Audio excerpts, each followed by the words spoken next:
Hello everyone and welcome to a brand new series. Yes, it's the sequel to the 100% race series. A whole season in every F1 game. Yes, we are back, and unfortunately due to the enormous time it takes for me to make these, I'm only going to get about 4 or 5 done in a year. Yes, in a year. Anyway, we continue on. So we're going to go for about 25% races if we can. We're going to do 20% here because that's pretty much the same as about a 25% race. And we are going to pick as our driver of choice Mr. Eddie Irvine himself. Yes, Irv the Swerve in the Jordan Peugeot in, of course, the original F1 game, Formula 1. And we're going to go for a random circuit order. Now I do understand this also means that we could get the same circuit twice, but it will still add up to 17 circuits at the end of the championship. So what are we going to start with, everyone? I'm getting excited. It's Monza for round 1 of the championship. Let's do this. So out we go for qualifying. As you can see at the moment, Mr. David Coulthard's got a time of 1 minute and 37 seconds. Is Eddie Irvine going to beat that time as we go now into Parabolica for the first time at Monza? Yes, my favourite corner name of ever. It's Parabolica. Now, the rules for this video series is going to be that we're just going to do 3 or 4 laps in qualifying, and that's going to be it. And whatever position we get, we're going to go straight into the race. So it's going to be exciting because it's going to be possibly right at the back each time. But anyway, at the moment though, 13th position at the moment for Eddie Irvine. So let's have a look at the starting grid then and see where we ended up after that qualifying position. In pole position, it was Eddie Irvine in the Jordan Peugeot. David Coulthard was in second place. Schumacher was in third position in the Benetton Renault. Gerhard Berger was in fourth with the Ferrari. Damon Hill in fifth with the Williams Renault. Sixth was Alesi in the Ferrari. And seventh was our teammate, Mr. Barrichello, in the fellow Jordan Peugeot car. Okay then, let's do this.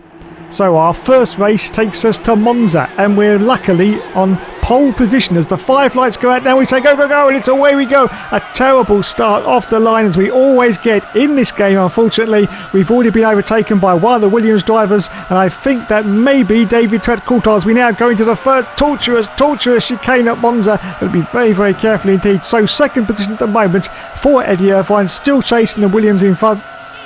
Unfortunately, no driver names, so we haven't got a clue who that is. But I think it may be David Coulthard. It may be. Don't forget, of course, this is based on the 1995 seasons. We've got to see if we can sort of fake a move to the inside of Coulthard. Yes, we do. We get past and already up into the lead. Was that Coulthard, though? I'm not quite sure. I have to wait until we see the graphics on the screen to find out. It could, of course, been Damon Hill. I've no idea. But anyway, still the first lap of the race and still holding on to this first position. Now just look at these graphics, everyone. Look at these graphics. This is what we had in 1995 for our first foray into Formula 1. So we accelerate forward now a little bit later into the first lap. You can see it was David Coulthard that we passed there, and we're now 3.3 seconds ahead as we go into Parabolica. Once again, yes, these are the graphics, everyone. These are the graphics. Look at the crowds in the background. I'll tell you what, for a PlayStation 1 game, it's still looking pretty decent indeed. Now, of course, one of the other reasons... Oh, no, he's gone wide and he goes off. He's going to hit the barrier. No, but he spins it round. Irvine has spun it round, but he's still ahead. I do not believe it. Eddie Irvine is still ahead because he had quite a bit of a gap on the car in second place. In fact, he had 4 seconds. But look at this. It's not 4 seconds now. David Coulthard is right up his chuff.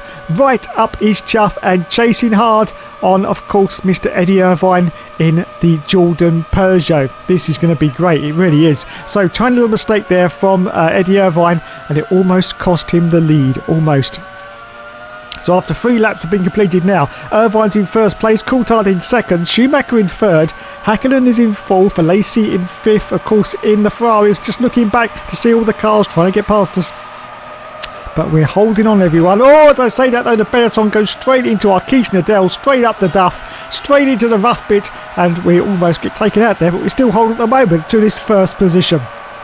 So just shy of half a second now on David Coulthard. Well, you can see the gap. You can visually see the gap behind as David Coulthard tried a little move there, but had to back out of that one. So he's still holding on to the lead at the moment in this first Grand Prix of the season. So we're accelerating forward now. No idea what lap we're on because unfortunately there was no lap counter in this game, but we are now 2.5 seconds in front of Michael Schumacher, of course. And now it's time for us to make our pit stop. Yes. It's going to be a very, very long stop, of course, for us. I think we got some damage to the rear wing and to the front wing. Of course, the mechanics are already... Oh, there's no mechanics. Okay, then let's get the car repaired pretty quickly. The fuel goes in, and it's time for us to repair both the wings, the front wing and the rear wing. And it's going to be an enormously long pit stop. Already 11 seconds, 12 seconds. Other cars have come in for their pit stop, as you can see. And we're going to fill the car right up to the brim because we don't want to run out of fuel, of course. And now it's time for us to say, go, go, go. Oh, no, we're getting held in the pits. We're down to 9th already. Look at all the cars going past us. That was one problem, of course, in this game. When you came in for your pit stop, you got held terribly. I think that was, that was a 2 minutes and 16 second lap for us there, including coming into the pits. Absolutely incredible. We rejoined 13th position now, and we're chasing one of the McLarens in front of us. Yes, the beautiful, beautiful red and white livery of the McLaren back in 1995. Only the car was as good as the colours, because the car in 95 was absolutely crap. Driven for a few times by Nigel Mansell before he gave up on it, and of course it went over to Mark Blundell. Anyway, let's have a look to see what we're doing now. 5 laps have now been completed in our first race of the season. We've made it up into 11th place, still chasing like crazy now on this Ferrari. We get past the Sauber, very, very dark colours for the Sauber in 95, so dark in fact that you can hardly see them most of the time on the circuit and you end up crashing to the back of them. Anyway, we are now chasing John Alesi. John Alesi, yes, he's French, don't you know? Yes, John Alesi in the of course, Ferrari, I was going to say with Gerhard Berger, in the Ferrari car from 1995. Yes, it was a V12 engine in 95. It was heavy, very, very heavy indeed, and you just couldn't get any performance out of it because of the weight. Anyway, more cars are now coming into the pits. We've done 6 laps now off this Grand Prix, and I think Eddie Irvine is going to gain a few more positions. Let's see if he does. Oh, Ferrari just came out the pits, and of course it's going to be Gerhard Berger. So yes, hopefully we'll get and see where we are. Actually, we're in 7th place now, just outside the World Championship points, because don't forget, this is 1995, so you only score points from 1 to 6. Yes, as we now storm past John Alesi in the Ferrari car. We've only 4 laps left of this Grand Prix, so we've made it, I think, up now to the points. We've got a Ligier in front of us now. Yes, a Ligier. You can clearly see that because it says it on the side of the cockpit. Yes, it says Ligier, so I knew that. And now we are up with the sharp end of the field. Yes, the sharp end. We've got the Williams in front as well, as you can see. I think he's got a McLaren just in front of... That could be Mika Häkkinen.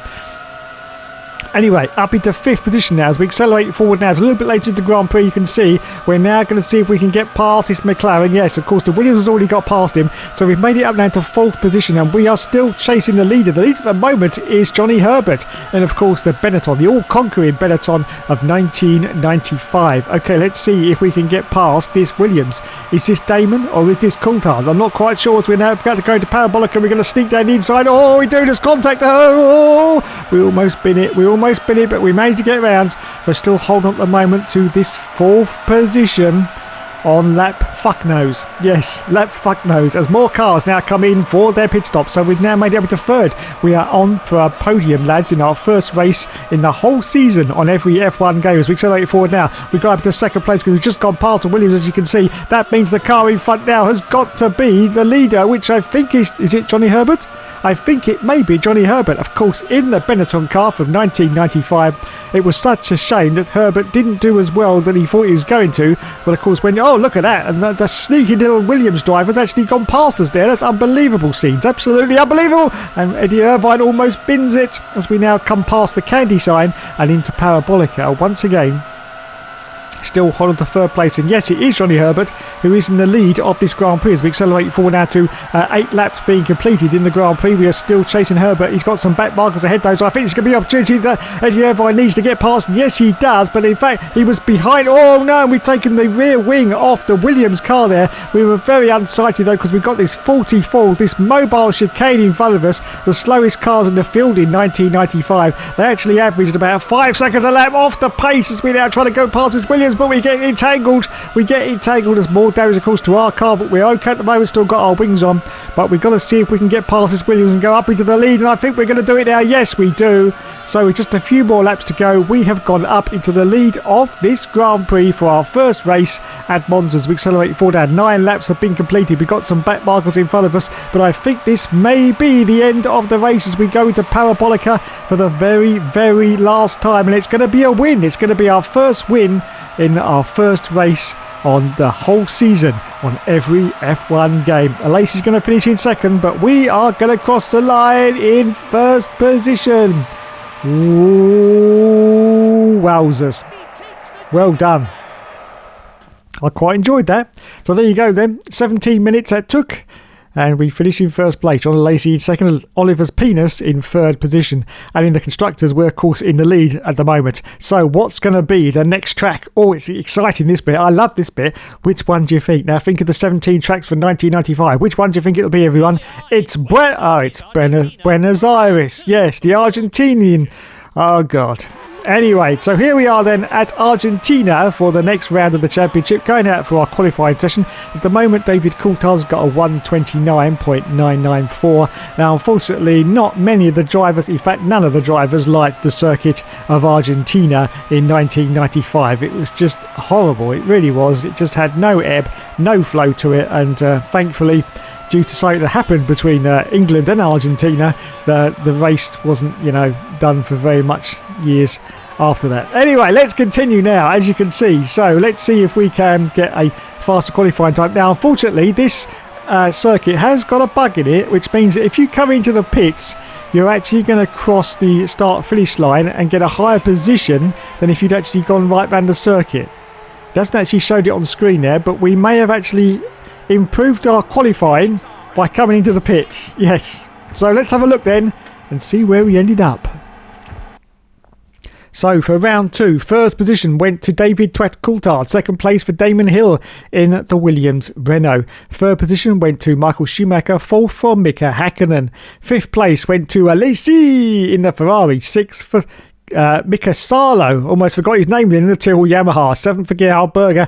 Eighth was us, Eddie Irvine, in the Jordan Peugeot. So where's our teammate? There he is, Rubens Barrichello in 9th position on the grid. Let's do this then. So here we are then for round 2, 8th position start. Once again, it's going to be a terrible start because it always is on this game. And we say go, go, go, and there it is, yes, there it is. We've got a footwork directly off to the right hand side of us. We've got to see if we can dispatch him fairly quickly, but at the moment, no. But we go to the first turn, very, very tight right-hander, and he goes very, very wide, and almost he does get contact, in fact, from the Benetton car, so he's lost a little bit of ground there. They're now down to 12th position, but he was taking it very, very cautiously as he goes in the back of, I think that's one of the MTV cars. Yes, MTV cars from 1995. Of course, one of those was driven by Carl Wendlinger, I do believe. Yes, possibly not in 1995, but he definitely was driving that car, I think in 94. Anyway, as I'm talking and trying to remember facts from 20 years ago, I will just shut up and carry on saying that we are now going past the MTV car up into 11th position, as you can see, going underneath the Foster's signs, of course, in 1995. And now we're going for a move on this Benetton. I think it may be Johnny Herbert. And yes, we've got past whoever it was up into 9th position now. So we are still outside the World Championship points, and I think the car ahead of us now is our teammate Rubens Barrichello. Let's have a look and see. Yes, it is. It's Ruby Barrichello. So we're just about to come down now. This is horrible. You have to go, oh, and as I say, it's horrible because the Benetton's just got past us and we've almost binned it. Oh, yes, that's a horrible turn. I don't know what the thinking was on that turn, but it's absolutely horrible at the Argentine Grand Prix. As we're about to come around the final corner now. Still chasing Ruby Barrichello, still in 9th position at the moment as we complete lap 1 of this Grand Prix on the whole season in a single game. As we accelerate forward now, still in 9th position, just fighting with, I think that was one of the Tyrrells, I do believe. Anyway, we go past Ruby Barrichello. Yes, we do. Up into 7th place. Now we're going to see if we can get past this Ferrari and get up into the World Championship points. Of course, this is going to be a very, very tight season because of the point situation. You get points from 1 to 6. So yes, you've got to make every single point count. As we accelerate forward now, still trying to get past this Ferrari. That's, of course, either Berger or a Lacey, but whoever it is, we've got past, and now we are into the first of those all-important World Championship points as we're about to finish off the start and finish line once again, still chasing the car ahead. As you can see now, we have managed to catch up to the back of these cars, and we got, oh, look at that, we went past 3 cars in one there. That's a fantastic move. A little bit wide on the exit, got to cover off that line, otherwise the cars will try and sneak past us. But yes, we hold on now to whatever position we're in as we accelerate forward now. And look at this, we're going for a 2-car overtake, and we managed to put it off, and we go up into the lead. I cannot believe it. We are up into the lead of the Grand Prix after just a few laps at Argentina. As we accelerate forward now to a little bit later, 3 laps have been completed. We're going to come in for our pit stop now. We're going to lose places already. We're currently in first place, as you can see. Now, you saw us drop down to ninth there. That's what I say about the pit lane scoring, actually doing that before you actually go past the start and finish. Anyway, it's time for us to top up our fuel and to put some new tyres onto the car and to repair all the damage, of course. Yes, because we always get a lot of damage on this game. It's going to be a long stop already. 13, 14 seconds. We dropped down to 16th, 17th position, 18th, 19th position now. But it's time to say go, go, go, and it's away we go. So down to 22nd position now. Let's see if we can get out and get amongst them and try and get back into these World Championship points, because of course the other cars have still got to all make their pit stops as well. As we accelerate forward now, so we are chasing these back markers. We've got a Minardi in front of us. We get past him, and this is a footwork, as you can see. I think it's footwork hard, is it? I'm not quite sure from 95, but yes, we now dive down the inside of the footwork. Now we got the Minardi as well. Very, very sort of plain livery for the Minardi in 1995. They were really great at having some stunning liveries, but this very, very plain sort of white and green is just very, very ugly indeed, unfortunately. But anyway, we are still chasing this Minardi. Let's see if we can dive down the inside of him. Oh, as I say, dive down the inside of him. We're actually taking his rear wing off, unfortunately. That was a little bit of an accident there for us from Eddie Irvine, but we managed to get past him. So up into 19th position. Any car's going to come into the pits? No, not at the moment. So 5 laps have been completed now. Coulthard's currently in the lead. Schumacher in second. Alesi in third. Hakkinen in fourth. Lundell in fifth. And we are still right at the back of the field. Just got up to 18th position now. Still no cars I can't see in the pit lane anyway.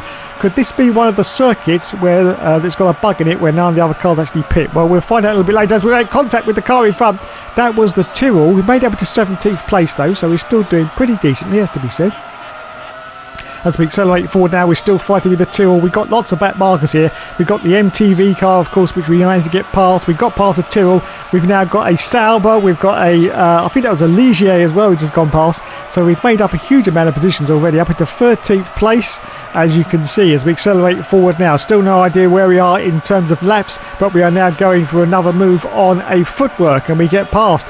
So up now to 12th place. And there's our teammate. There is our teammate, Eddie Irvine? No, that's us. Our teammate is Rubens Barrichello, as Coulthard is now 43 seconds in front of us in, of course, that Williams car. Fantastic. But can we get past our teammate? Of course, no team orders between us and Rubens Barrichello. We're just going to see if we can sneak past the inside, and yes, we do. Oh, a little bit of a tap there from Ruby. Thank you, Ruby. I enjoyed that immensely. Anyway, as you can see, we are now trying to get past the Ligier up into 10th place. Next target is going to be one of those Tyrrells once again. And 7 laps now have been completed. Oh, that was tight. That was very, very tight. Almost binned it there for Eddie Irvine. But yes, 7 laps have been completed. Coulthard still in the lead. I'm sure he hasn't pitted yet, though. Schumacher in second, 3.6 seconds ahead.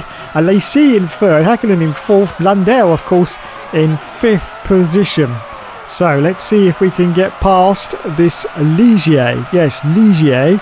As we're about to come round this final corner. Yes, we dived down inside the Ligier, so we're up into single figures, but it went very, very wide in the exit. We've got to watch out for the Ligier, who's trying to get the position back from us again. So we're going to go past the pits, and I still can't see any cars coming in as we accelerate forward. Now, it doesn't matter because we're just going to pass these cars on the circuit if they're not going to pit. So we managed to get past a Ferrari and a Williams there. So we are just outside the World Championship points now. Coulthard still in the lead after 8 laps, and we have a Benetton in front of us. Is that, of course, Mr. I've forgotten his bloody name. Yes, I don't know who it is, but we have actually lost our front wing now on the car. It's very difficult to think of these drivers' names as you're trying to commentate at the same time. And oh no, we binned it. That's it. Game over.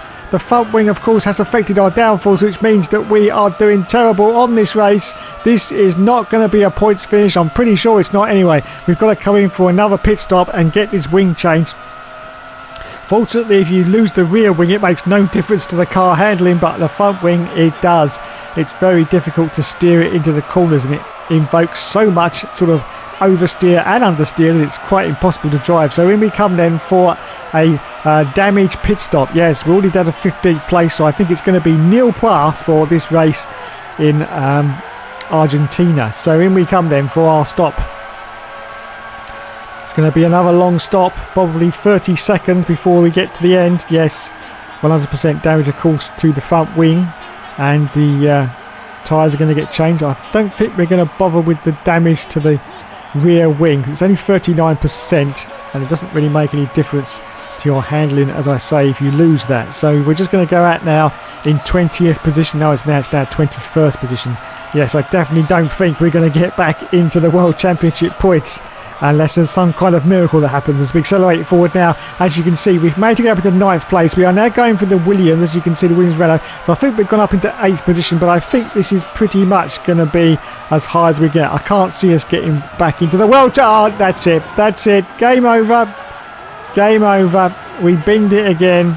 Just caught a little bit too much curb there, and we're now down to 13th place, and that is definitely now going to be our finishing position. We're just going to see if we can get past some of these back markers, possibly get into the top 10. Well, we are now into the top 10, going for a move on the Ligier. We're making lots of contact with that Ligier, but yes, disappointingly, we are going to cross the line in 10th position on a whole season on every F1 game. So there you go then, no points for us for round 2. Disappointing at Argentina. Let's have a look and see where we ended up. As you can see, 10th position. David Coulthard unfortunately won the race, and he got the fastest lap as well. So in the championship now, we have dropped down to 3rd place. Well, I say dropped down, we're all equal on 10 points now, the 3 leaders. That's not too bad. And in the constructors, we dropped down to 3rd position.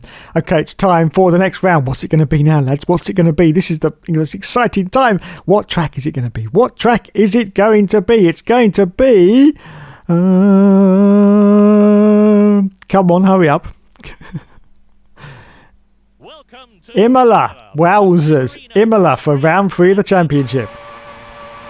So here we are then for qualifying at Imola. Of course, this track will now be familiar to anyone who's played F1 2021 because it was reintroduced, but unfortunately not without a few additions, or should I say changes to the layout. And one of those is this, which is no longer in the new circuit layout, and that is the final chicane. Just carry on going. So anyway, we're in 20th position at the moment after the first qualifying run. A little bit later into our 4 laps of qualifying. Let's see if we can improve on that time. And the answer to that is yes, we do. It's only 17th position, as you can see. So there you go then. Let's see if we can improve now on 17th place. We're about to approach the final chicane once more. So there we go. And we cross the line, and it's, yes, 14th position for the race. Okay, here are the runners and riders then for round 3 of the championship at Imola. Pole position went to Michael Schumacher. 2nd place for Gerhard Berger in the Ferrari. 3rd for David Twat Coulthard. 4th place for Damon Hill. 5th position, it's John Alesi. In 6th place, it's Mika Häkkinen, of course, the McLaren Mercedes. 7th for Johnny Herbert. In 8th position, it's Nigel Mansell. It's Mansell. In 9th place, it's our teammate Rubens Barrichello. 10th for Gianno Morbidelli in the Footwork Heart. 11th for Oliver's Penis. And 12th is us in the Jordan Peugeot car. Okay then, let's do this at Imola. As the lights are going to go out, we start from 12th position. It's going to be another terrible getaway from the line, and there we go. Oh, it wasn't too bad. In fact, it was pretty decent, that had to be said. Anyway, so we're about to come into the first turn. We're already fighting with these sort of midfield back marker cars. We've got a Ligier, we've got a Footwork in front of us. We've got to be very, very careful as we now go past the Footwork. There's our teammate, of course, Rubens Barrichello. We've got a Ligier directly in front of us. It's a very, very dark blue and white car. For 1995 was the Ligier. Unfortunately, Ligier are no longer with us. They were, of course, brought out by Prost, and he run the team for a few years before, unfortunately, he went into financial difficulties and had to get rid of the team. So the Prost name is no more in Formula 1. Anyway, let's see if we can now get past Rubens Barrichello. We dived in inside. Yes, we can. So we're up now to 10th position and chasing Oliver's Penis, who is in that car from 1995. Yes, and I have to say it's a shame about Oliver's Penis because he did really well in that Ligier in 1997. Unfortunately, he broke his legs in a crash in Canada, and he was never really the same after that, but he was doing such good performances in that Ligier. He was tipped to be even a future sort of front running, even a world champion, has to be said, and I think that was justified. But unfortunately, after that crash with his legs, it took him a long time to rehabilitate himself, and he was just never the same after that. Of course, he went on then to join BAR, as you remember, later on in his career. Yes, you know, the lovely multicoloured cars from 1999. Anyway, almost the first lap has been completed and we are still in 10th position and holding on to see if we can get past Oliver's penis. And can we dive that inside? Yes, we can. So we've made up one position. We're now chasing, of course, the McLaren. As I said earlier, the very, very heavy sort of car the McLaren was, and it was a handful. It was a real handful. It had that stupid rear wing on the back as well that they really had to put just to stabilise the car, because there was just no stability in it. And everyone said that the car was just a real handful to drive. As I said, Mansell gave up after just a few rounds. He did make the excuse that the car wouldn't turn around the corners, but we all know that wasn't quite the way it went. It was basically because the car was nowhere near one of the front running teams. So Mansell was just he was just getting fed up basically. He said, no, I can't be bothered with this. But of course he was going to go to Jordan, and he probably would have suffered the same fate as Jordan, to be honest. So I was glad that he didn't actually go to Jordan. We now sort of sneak down the inside of these cars. Are we going to get past? We're up to 7th place, just outside the World Championship points, and chasing now for that World Championship point. We've got the Benetton. It was Benetton. He's just got past the Ferrari. So now we're going past the Ferrari. So yes, up into the World Championship points now. 6th position at the moment at the gorgeous Imola circuit. Schumacher in the lead, 2.7 seconds in the lead in fact. And we are still chasing the cars in front to accelerate forward now a little bit later to Grand Prix. We're now going for a move on this Benetton car. It is Johnny Herbert, and we get past, so up into 5th now, and we're chasing the next car, which is going to be the Ferrari. It's either John Alesi or it's going to be Gerhard Berger. Yes, Gerhard Berger. What a lad he was. Anyway, 4 laps have been completed. Schumacher in the lead. That is Gerhard Berger. We're just about to pass. Anyway, as I was saying, Gerhard Berger. What a lad he was Mr. Berger. Yes, if you want to know anything about Gerhard, just type into Google sex sandwich. Yes, with 8 laps remaining, just don't do it now, do it after the video's finished. But yes, just type in sex sandwich and we'll move on now. We'll move on. So Schumacher still in the lead after 4 laps. Coulthard in 2nd, Hill in 3rd, and we've now made it up to 3rd position as we're now going for a move on the Benetton. That's got to be Schumacher. We get past up into 2nd place now. Coulthard, David Twat Coulthard is currently in the lead after 5 laps at Imola. But can we wrestle this lead away from him? Of course, he at the moment is our championship rival. We're all level on points. But now it's time for us to come in for our pit stop. Once again, this is going to be a very, very long and torturous stop. As we repair, yes, we got damage to the wings once again. Well, actually, no damage to the rear wing. That's amazing. And we're not actually going to do the damage to the front wing either, because it's only 22%. So let's see if we can get a pretty fast pit stop out of this. Well, we almost did. It was only a 50-second stop, but unfortunately we are getting held in the pit, so it's going to be a lot longer. But yes, the pit stop, 1995 standards, was pretty decent. Now, as you can see, you can get held in these pits forever. You really can, before you manage to rejoin again. And we rejoin now in 13th position. It said low fuel there, but I don't know why it said that. Anyway, 6 laps are now remaining. Coulthard still in the lead at the moment. We accelerate forward now. Still in 13th place, going for a move on the Ferrari. We get past up into 12th position. We are now chasing, I think it's is that a footwork in front of us? Or is it a Tyrrell? I'm not quite sure. Can't quite see anyway. More cars are coming in. It is a footwork in front of us. So are we going to get up into the World Championship points at the moment? Herbert is currently leading. And we are into the points. 5th position now for our car. Fantastic. As we accelerate forward now, it's a little bit later in the Grand Prix. More cars are coming for their stop. And this could be the leader. I'm not quite sure. Is it the leader? Or is it 2nd place? Anyway, whoever it is, we're going to see if we can get past him. It is, of course, a Williams driver, whoever it is. So it's either David Twat Coulthard. It's Damon Hill. It is Damon Hill, of course, now a Sky One pundit. Or should I say just a prick? It's one of them two anyway. As we now get past Damon Hill. Ah, Damon, what happened to you? What happened to you, son? Everyone loved you back in the 90s when you were trying to fight with Michael Schumacher. But ever since you've gone to Sky, I don't know what's happened to you. I really don't. Yes, anyway, as we're now trying to get past, of course, the leader of the race, and we get caught up a little bit there with the 40. It is Johnny Herbert, of course, in the lead of this race after 9 laps, but I think we're going to see if we can get past him and maybe get up into the lead of this race. Are we going to do it, though? Are we going to do it? Well, hopefully, because we need a win. Those points are very, very important. Now, of course, right in front of Johnny Herbert, we've got the 40 car. Yes, as I said earlier, 5 seconds a lap slower was pretty much the performance level of the 40 Ford. Yes, it had a Ford engine in the back of the car, but don't blame Ford for that. The actual chassis and the suspension and everything on that car was absolute crap. the actual engine was probably the most decent thing about it. Anyway, we accelerate forward now to the last lap. It's our last lap to catch Johnny Herbert and try and get past him. We're just shy of 6 tenths behind him, in fact, so I think we may be able to do it, but we've got to go aggressive, so there's maybe a little bit of contact, and we have made contact with, oh Jesus Christ, and we've taken his rear wing off, but we do manage to get past, and so up now into first position for Eddie Irvine. Fantastic. So that's it then. It's the end of the race. We're about to cross the line at Imola for the final time, and we say au revoir to Imola, and we cross the line in first place. Fantastic. That's exactly what we needed for this championship. So let's have a look then. Scores on the doors. Eddie Irvine won the race in 21 minutes. Johnny Herbert. And where was Coulthard? Where was Coulthard? He's not even in the top 10. Fantastic. So there you go then. We have now retaken the lead of the championship. 20 points. John Lacey's now in second. David Coulthard's in third position. Wowzers, me trousers. And we are first in the constructors. Okay, so it's time to move on to the next Grand Prix. Where is the random track generator going to take us this time? It's Catalonia, Spain, for round 4 of the championship. So out we go then at Spain, a circuit very familiar to everyone because it's pretty much unchanged for quite a few years now. And the first qualifying run at the moment, only 18th place for Eddie Irvine. Anyway, a little bit later into qualifying, you can see he's going to cross the line now, and it's going to be, oh, he hasn't actually improved on his time. Oh dear, oh dear, oh dear.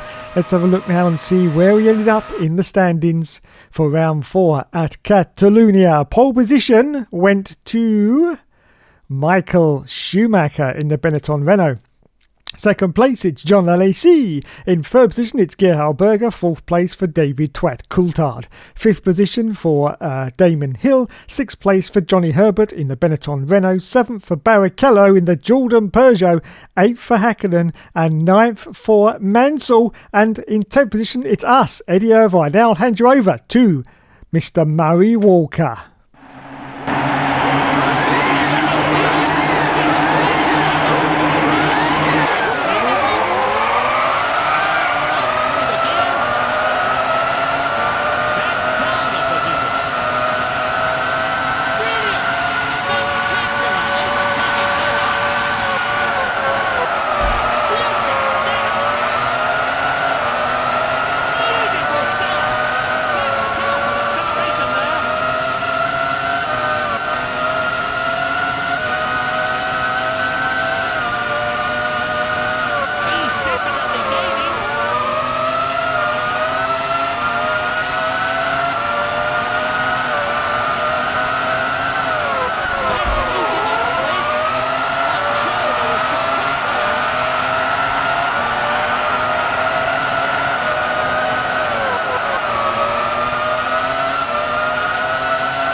Oh dear, oh dear. Well, we definitely had a problem in the pits there for our driver of choice, Mr. Eddie Irvine. Anyway, we're still in the lead at the moment, 24 points to John Alesi. And we're still second in the constructors. Okay, it's time now for the random track generator once more. And it's going to be Monaco for round 5 of the championship. Fantastic. Yeah, so here we are at Monaco. And a lot of people have said, how can this be possible in a PS1 game? Well, I do agree.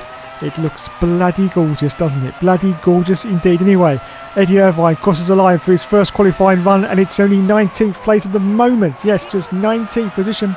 A little bit further into our qualifying run. Hill's got pole at the moment for 1:25. Let's see what time Mr. Eddie Irvine's going to put in. He's about to cross the line now. I don't think he's going to beat it because he's already up to almost 1:25, and we haven't reached the start and finish line yet. It's going to be... oh, bloody hell. It's going to be 17th position. Let's have a look at the final scores on the doors then for Monaco, round 5 of the championship. Pole position went to Damon Hill. Second place for Michael Schumacher. In third position, it's David Twat Coulthard. Fourth place for Gerhard Berger. Fifth for John Alesi. In sixth position, it's Mika Hakkinen. In seventh place, it is Johnny Herbert. Eighth position for Martin Brundle in the Ligier Mugen Honda. And ninth position for Mark Blundell in the McLaren Mercedes. 10th for Ruby Barrichello in the Jordan Peugeot, 11th for Oliver's Penis, and we finished in 12th position. So here we are then at Monaco. The lights are going to go out and we're going to say go, go, go any second now, and it's away we go. Another terrible start off the line as we're going to go to turn 1. This is going to get very dicey indeed because the cars are all going to bunch up supremely tightly as they do, but we managed to get through pretty cleanly, as to be said. We're now trying to come in the outside of one of the, I think it's one of the Ligier cars. We've got a Ligier in front and a Tyrrell just in front of them as we go underneath the Foster's sign. Let's see now as we're going to go into the gorgeous swimming pool section. Yes, you can just see, just look at the graphics for 1996. Yes, 1996. Unbelievable graphics as now we're getting shunted up the backside as we go into the casino hairpin. Still following the cars up into 13th position for Eddie Irvine. Well, I say 13th, he started in 12th. So, there's some contact here as we're now going to go through the tunnel for the very, very first time at Monaco in this game. And it's a little bit dark though. It's a little bit dark and you can't see very well, unfortunately. But anyway, we come out into the daylight once again, and we've got, I think it's a footwork in front of us. We go past the footwork, and what about the McLaren? Oh, we make contact, heavy contact there with the McLaren. Still holding on though to this 12th position and chasing hard at Monaco on the beautiful McLaren livery of 1995, of course. Yes, absolutely beautiful livery. It really was as we're about to complete the first lap. Look at all the yachts in the harbour there. I just don't know how they managed to do it with these graphics. It's just absolutely amazing. Absolutely amazing for a game made in 1996 based on the 1995 season, don't forget, of course, as we're about to complete the first lap of the Grand Prix. Still hold on to 12th position now for Eddie Irvine. And we go up the hill and we go straight past the McLaren driver there.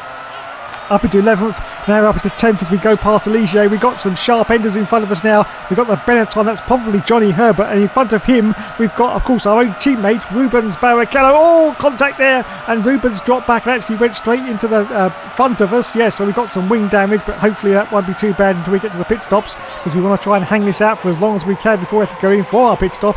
There is Rubens Barrichello. We're going to see, now you may have noticed how wide this track is, yes. And then you look at the Codemasters games and realise how tight it is. Yes, someone somewhere has made a mistake. I'm betting it's Codemasters because I think the track really is as wide as this. I think Codemasters just didn't get it right. No, anyway, so underneath the tunnel now for the second time in this Grand Prix. Still hold on to 9th as we now go past another Ligier. So we've got up into 8th position now. And there I think is still Johnny Herbert in front of us in the Benetton car, the all-conquering Benetton from 1995, of course, as we're now going for some more cars. We go past the Ferrari and we got past the Benetton. So we're up into the point, almost going to the barrier there. Almost going to the barrier, but we managed to hold on to this 6th position. We are now in the World Championship points at Monaco. Fantastic.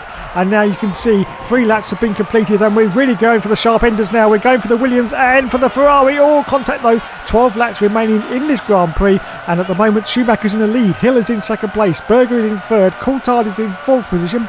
Hakkinen in 5th, and it says we are in 6th, but of course it takes ages for the screen to get updated. We are now in 4th position and going through the casino hairpin, trying to catch the Ferrari. Oh, we made contact with the Ferrari, and we've unfortunately taken his rear wing off. He's started to slow down a little bit, so we've overtaken him up into 3rd position now. We're now going for the Williams. Let's see if David Twatt, Coulthard or Damon Hills. We're going to see if we can sneak down the inside of whoever it is, and we do manage to do so.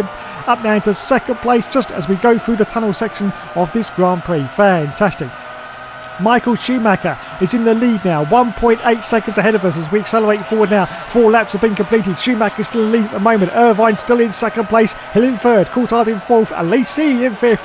And Hakkinen in 6th position. Let's see if we can get past Michael Schumacher and get up to the lead of this Grand Prix at Monaco, because we've still got to make our pit stop. So it's going to be a little bit of a net lead, but we're going to see if we can do it now, see if we can do a dive past Michael. Now, of course, there's a good overtaking opportunity just about here. As you can see, we can go really, really tight and actually get the jump on the car. And yes, we've done it.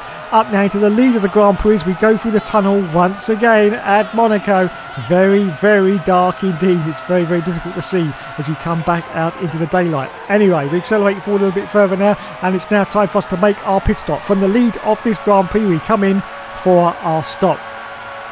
Once again, it's going to be a very long stop because, of course, we've got to sort out all the damage, the front wing, the rear wing, and, of course, we've got to refuel the car and put in as much fuel as we can to get us to the end of this Grand Prix, which is usually just over 3/4 of a tank. Yes.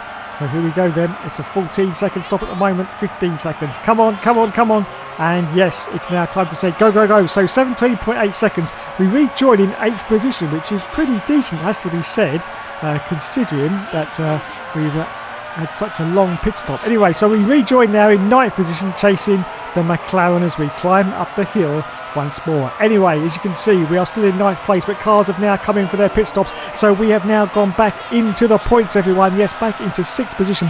Coulthard now in the lead, Herbert in 2nd, Hakkinen in 3rd as we're trying to get past this. Ligier going up the hill. This is going to get tight, so we just actually back off out of that. And Oliver's Penis is in 4th position. That's the car ahead of us, and we are, of course, in 5th place now as we accelerate forward, just going for the casino hairpin once again. We've been mullered though. We've been mullered by one of the Benettons. I think that may be Johnny Herbert. I'm not quite sure. Oh no, it's contact and his rear wings come off. Johnny's rear wing has come off. Well, that wasn't deliberate by us. We were just trying to get through there. But anyway, still hold on to 6 at the moment. Going through the tunnel once more. Can we get past Johnny? Yes, he's had to slow down, of course, because of his damage to his rear wing. So we're now up to 5th once again and still chasing that Ligier of Oliver's Penis as we accelerate forward now. 8 laps have now been completed as we're about to climb up the hill once more. Are we going to do a dive on this Ligier in front? I think we may be. Yes, yes, yes.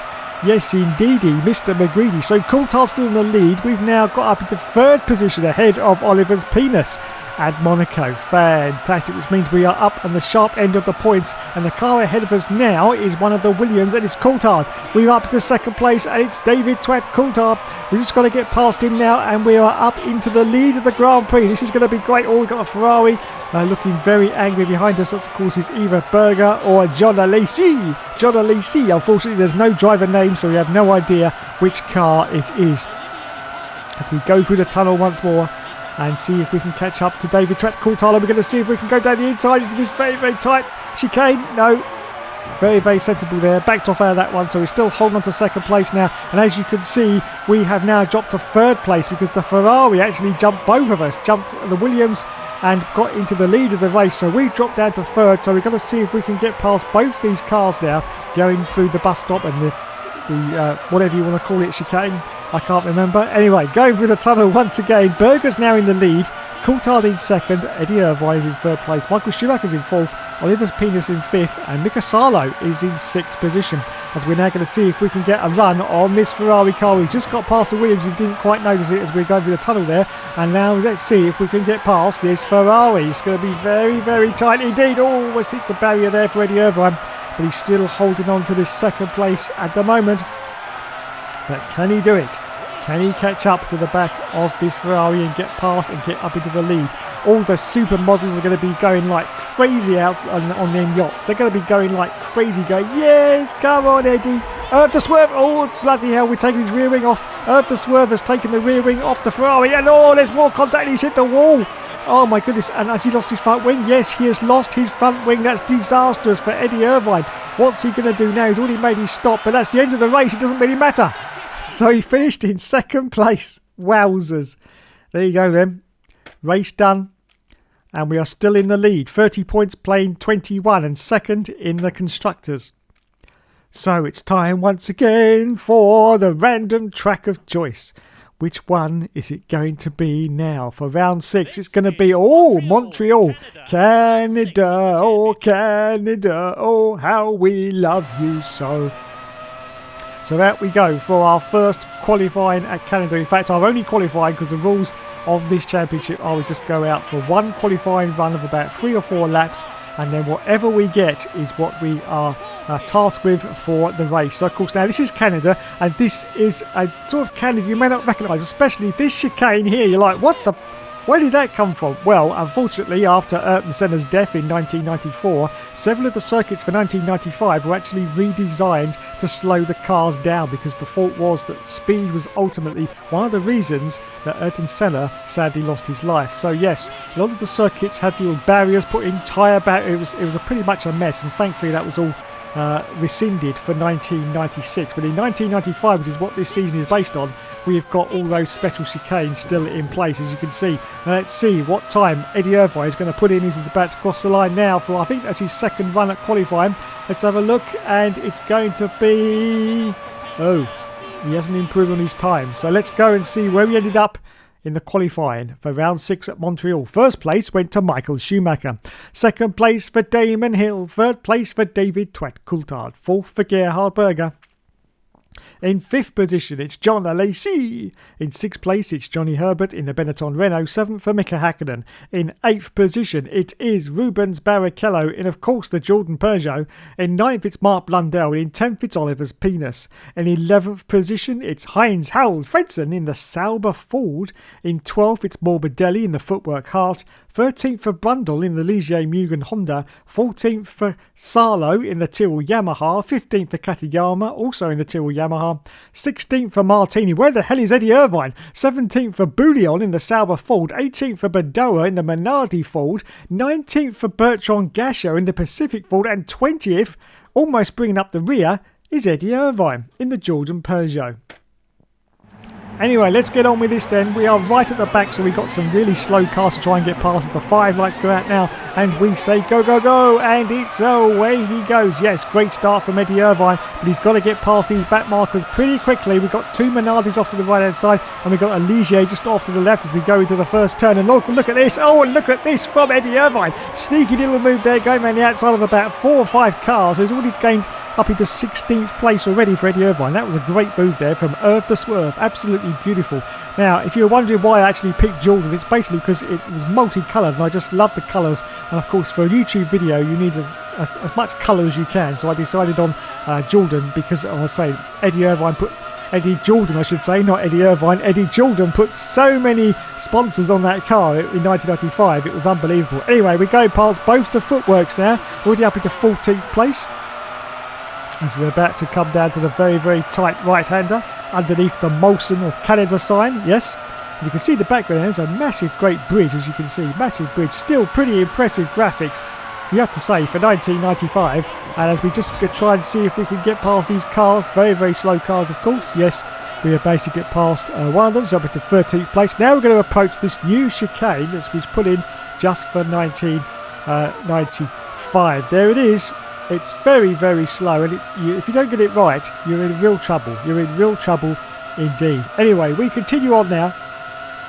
About to complete the first lap for Eddie Irvine, and we dive down the inside of this Tyrrell, I do believe. Yes, up into 12th position now as we go past Champions Wall for the first time in this Grand Prix at Canada. Still chasing the cars in front, and as you can see now, we're trying desperately to get a little bit of contact with the Sauber, I do believe. We're taking his rear wing off, so we go up into 11th place. We're now chasing the McLaren, as you can see from the beautiful livery. Do we get past McLaren? Yes, we do. So up into 10th. Damon Hill's currently in the lead of this race, 10 seconds ahead of us.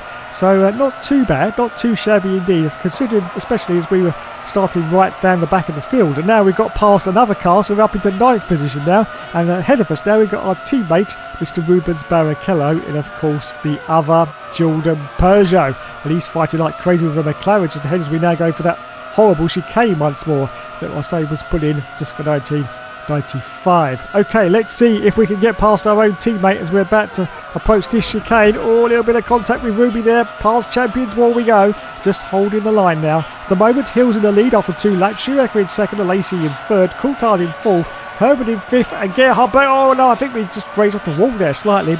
So we hold on now to 9th position at the moment. Still chasing our own teammate, Rubens Barrichello. Let's see if we can slip past the inside. And yes, we do. Fantastic. So past our teammate. Now we're going for the line up for the McLaren. Are we going to get past a little bit of contact there with the McLaren? So no, not at the moment.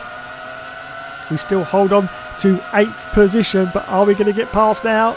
No, we are not. He's got a Ferrari just ahead of him, as you can see, as Damon Hill's put in the fastest lap with a 1:38.240. Fantastic. So we're going to brake very, very hard indeed, and very, very deep indeed. Almost, in fact, we did go into the back of that Ferrari car, so we got some damage, of course, to our front wing, which hopefully will get repaired at the pit stop. But we've made it up now to 7th position, as once again we go through the chicane of doom. Slow, very, very slow there. There's a big, huge bump on that side of the chicane, so if you hit it, you're in real trouble. Now we're still trying to get past this Ferrari. We're going to do it this time. Yes, we do. A little bit deep on the exit though, but we managed to hold it together. Now Hill's still in the lead after 3 laps, and we've made it up into the points now. 6th position, and we're only 4 seconds now behind Damon Hill, as you can see. So we are still chasing this Ferrari. Are we going to dive it down the inside? Yes, we do, and we get past. Oh, very, very clean there. We go for the Benetton as well, but almost spin it on the curb. But we're okay. Still holding the 5th position. Of course, this is either Johnny Herbert. Oh, there was contact, and now wings come off. We've lost our front wing. I don't believe it. That's going to affect our downforce, and I think we're going to have to come in soon for our pit stop anyway, so it's not going to be too bad. But yes, another disaster. Hill still in the lead after 4 laps. Schumacher in second. David Coulthard in third position. Johnny Herbert in fourth. And we've spun the car. I don't believe it. That, of course, was due to the lack of downforce on our car. We've dropped down to 10th position now at Canada. This is absolute disaster. Absolute disaster. So we're going to come in for our pit stop right now. We do pit from, I think, 7th position, but of course the other cars haven't gone past us at the point where we came into the pits. So we're going to come in now and get everything changed up. Yes, the wing is completely gone on the front of the car, of course. The rear wing, and we've got to refuel the car as well. This is going to be another 18-second stop at least before we come out of the pits. Let's have a look. And yes, 17, 18 seconds stop exactly, in fact, as we come out of the pits. And we rejoin now in, oh bloody hell, 20th place is where we started, isn't it? No, 21st now. And we're now 36 seconds behind David Hill. But of course, they've all got to stop yet. So we may be able to make up some good ground here as we accelerate forward now. 7 laps have been completed. David Coulthard's now in the lead, and we are chasing this Sauber Ford. Let's see if we can get past him and get up. I think we may be going up to the points very, very soon. We're in 9th, is it? No. Yeah, 9th position, but cars have now come in for their stop, so we're now into 7th. Come on, 1 more position. Yes, 2 more places, and we're up now to 5th position. The Ferrari just coming out of the pit. We've got 6 laps remaining in the Grand Prix, and we are back into the World Championship points. Coulthard is currently in the lead. Herbert is in second. Berger's in third. Frentzen is in fourth. And Indy Irvine, it says there, is in 5th place. Chasing. Heinz held Frentzen in, of course, the Sauber car. But, of course, we're now into 4th position. Let's see if we can get past Frentzen. Of course, the Saubers were very, very dark, and it was very, very difficult to see on the track sometimes that they're actually there. You ended up ploughing straight into the back of them. Anyway, let's see now if we can get past this Sauber car. Yeah, oh, this is tight, very, very tight, but we managed to get past. So I think we're up into, is it 3rd place now? I think more cars have come in, but we haven't made any ground. But yes, up into 3rd. There's another car just coming out of the pits, but he wasn't in front of us. So now we've got the Benetton in front of us, which is either Michael Schumacher or Johnny Herbert. I almost forgot them for a second. Anyway, we managed to get past whoever it was, and I think it was Johnny Herbert, so up into 2nd position. And that means we've now got the leader in front. It's David Coulthard. You can see the gap visually now. It's right there. We are right up the rear gearbox of David Coulthard. So can we get up into the lead now? We're very, very close behind him now, as you can see. Very close indeed. We may be going for a move pretty soon. Let's see if we can get past David Coulthard. No, we're playing it safe at the moment. There's more opportunity later on to try and get past, and he's got a 40 Ford in front of him. That slowed him down a little bit, and we're using the opportunity to see if we can sort of sneak down the inside of David Coulthard, and the 40 slowing him down. Yes! Oh, fantastic. I've never been so happy in all my life to see a 40 Ford, but yes, he slowed down David Coulthard, and that means we've taken the lead of the Grand Prix. So there you go. We are still in the lead. Oh no, we binned it. I don't believe it. We've binned the car. We were in the lead of the race and we've binned it. Unbelievable scenes. That's it. We're down to third place at the moment. Third position. Can we catch back up? No, we've binned it again. I don't believe it. The tyres must have had a little bit of grass on them and we've binned it again. Are we still in the points? Are we still in the points? Let's have a look. Coulthard now in the lead after 13 laps. More cars have now come in though. So let's have a look. Where are we? Where are we? Well, we definitely made a few mistakes there. And we crossed the line. That was the end of the race. And we finished in 6th place. Wowzers. So David Coulthard won the race. We only finished in 6th place. Which is only one World Championship point. And we are still in the lead at the moment. 31-21 over Gerhard Berger. And second in the Constructors. So where is the random track generator going to take us for the next round of the championship on the whole season, on every F1 game? We're just about to find out. I'm so excited. What track could it be? What track could it be? It's going to be Magny-Cours. Oh, it's the French Grand Prix. Fantastic for round 7. So anyone who remembers Magny-Cours will remember that it's also a pretty boring circuit, has to be said. And you've got this very complicated sort of last chicane and this very complicated section as you come round to do the start and finish line. Anyway, let's see what time we can put in as we're about to cross the line for our first run. Oh, it's 11th at the moment, Freddie Irvine. That's pretty decent. Anyway, second lap now. Let's see what time we can put in. Hill's got a 1:24.155 at the moment. Let's see what Eddie Irvine can do. I don't think he's going to beat that as we come to the final, as I said earlier, complicated chicanes at Magny-Cours. And we just come around the final corner now and it's going to be, 8th position. Fantastic. Let's go and see where we ended up then in the end. So here we are for Magny-Cours, round 7 of the championship. In pole position, it went to Damon Hill in the Williams Renault. Second place for Michael Schumacher. In third position, it's David Coulthard. In fourth position, it's John Alesi in the Ferrari.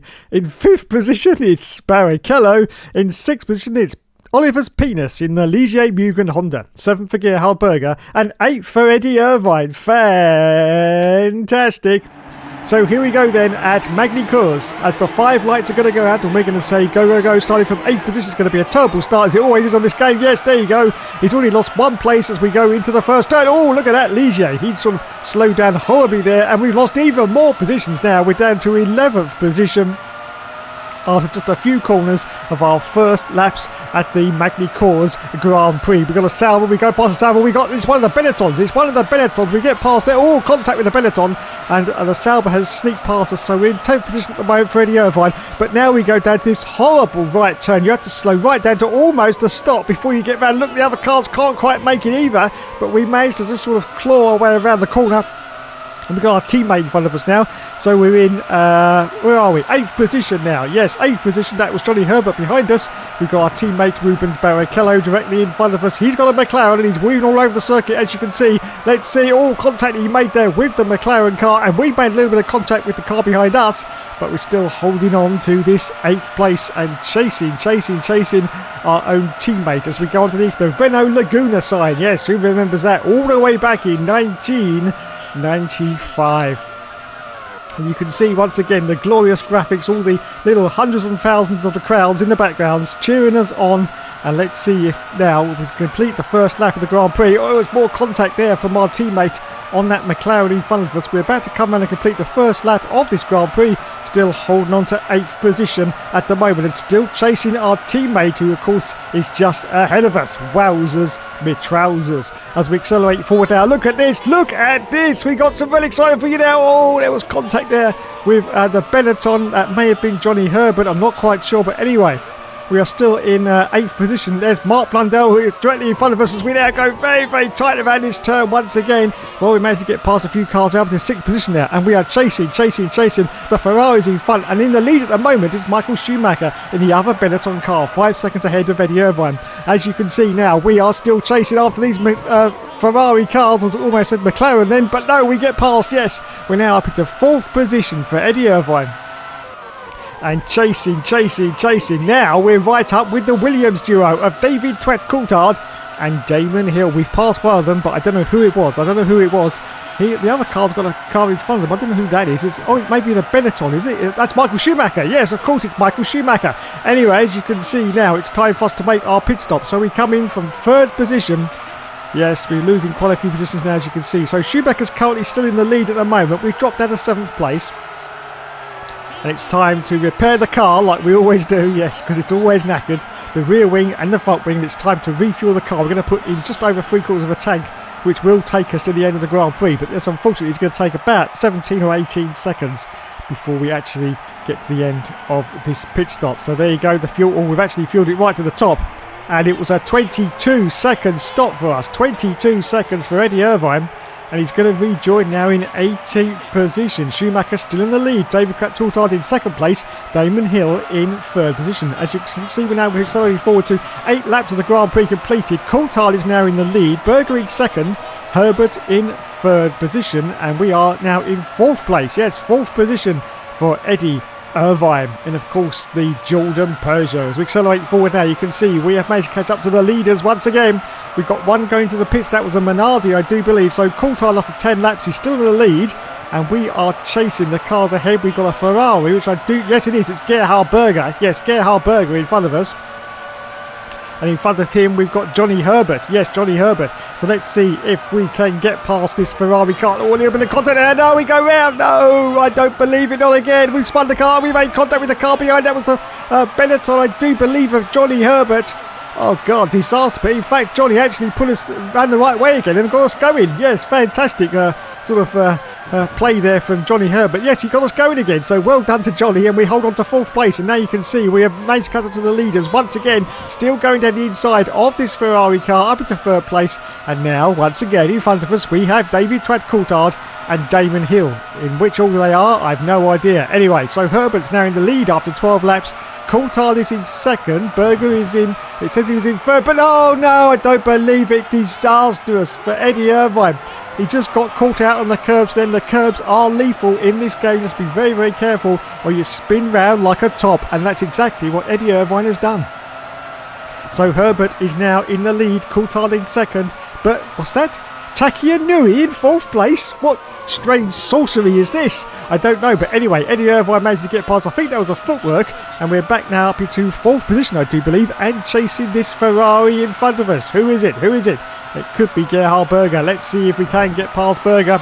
He's going to see if he can dive down the inside. Does he? Yes, he does. Oh, fantastic there from Eddie Irvine. A little bit of contact, but he gets past the Ferrari. So we are now, once again, back up in the sharp end. And that's the end of the race. Wowzers. So we finished in 3rd place. Fantastic. So there you go then. Johnny Herbert won the race. David Coulthard was in 2nd. We finished in 3rd position. So in the championship, we are still in the lead. 35 points now to Johnny Herbert, who has moved up a position. Fantastic. And we're 3rd in the constructors.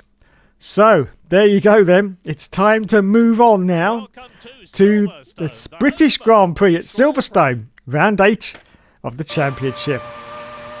So here we are at Silverstone. Yes, the home of the British Grand Prix, and he's completely mucked that up. He has completely mucked that up indeed, yes. Damon Hill has currently got a 1.14.653 second pit stop time. No, qualifying time, I don't bloody know. I don't really care, to be honest, anymore. Anyway, let's have a look and see whether Eddie Irvine can beat that one. No, he hasn't. He's already on the 140s. As we're about to cross the line. This, of course, is the old Silverstone circuit, as Eddie Irvine gets 19th place before they changed it, in my opinion, for the worse. Yes, for the worse. Anyway, let's have a look at the starting grid for Silverstone. In pole position, it's Damon Hill in the Williams Renault. 2nd place for Michael Schumacher. 3rd place for David Coulthard. 4th for Gerhard Berger. 5th position for Johnny Herbert. 6th place for John Alesi. 7th place for Mika Hakkinen in the McLaren Mercedes. 8th for our teammate Ruben Barrichello. And 9th for Mark Blundell. 10th for Martin Brundle in the Ligier Mugen Honda.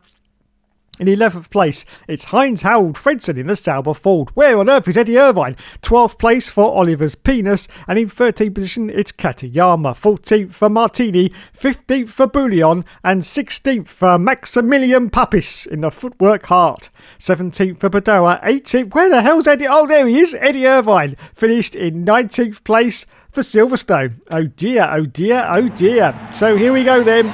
Right down the back of the field, look, we've got a footwork in front of us. That is not good. And a Minardi. As we say, go, go, go. So it's away he goes. And we've got a 44 in the mix just behind us. Oh, trying to get past these Minardis. This is not going to be very good at all. Now, of course, as I said earlier, this is the old Silverstone circuit. Before they made some additions to it. but thankfully it still contains the Maggots and the Beckett section, which we're just going to go through now, through Maggots and through Beckett's, as we're trying to get past this Minardi. Very strange colour scheme for the Minardi in 1995. It was just sort of white with a little bit of green, and that was about it. So there you go, through Beckett's now. We're about to pummel down the Hanger Straight, as you can see. So there we go, yes, down the Hanger Straight, and we get past the footwork, and we're going for the Minardi. Oh, a little bit of squeezing there from Minardi. We made it up into 17th position with 12 laps of the Grand Prix still remaining. So hopefully we can get past this Minardi right. No, we can't. No, we can't. He holds his line. He's got a footwork in front of him. I do believe it's very, very difficult to see what these cars are on this game. But anyway, we get past the Minardi and we get past the footwork as well, and almost ploughed to the back of one of the Tyrrell cars. But we hold at the moment to this 15th position, which is pretty unimpressive for Silverstone, has to be said. Anyway, past the Tyrrell we go. Now we're going for a Ligier. Yes, dive down his all. We go straight into the back of the other Ligier, but we do now hold on to 13th place. Unlucky for some, and definitely unlucky for Eddie Irvine, considering his start position way, way, way down the field. Anyway, we're about to complete the first lap of Silverstone. We're trying to get past this other Ligier, and we dive down the inside of him, so that's good.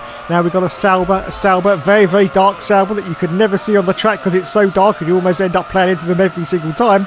But this is almost the end of the first lap. 12th position at the moment for Eddie Irvine. We can see our teammates just ahead of this Sauber as well, and we're desperately trying to get past this Sauber because I say we just can't see them. They're just so dark. Anyway, we accelerate forward a little bit further to the Grand Prix. You can see we're now trying to go for this Sauber and possibly our teammate into the mix as well, with a little bit of contact there with the Sauber. Do we get through? Yeah. Oh no, more contact with the Sauber. What is going on? Anyway, we do get through eventually. Right down to 11th position. Yes, 11th place.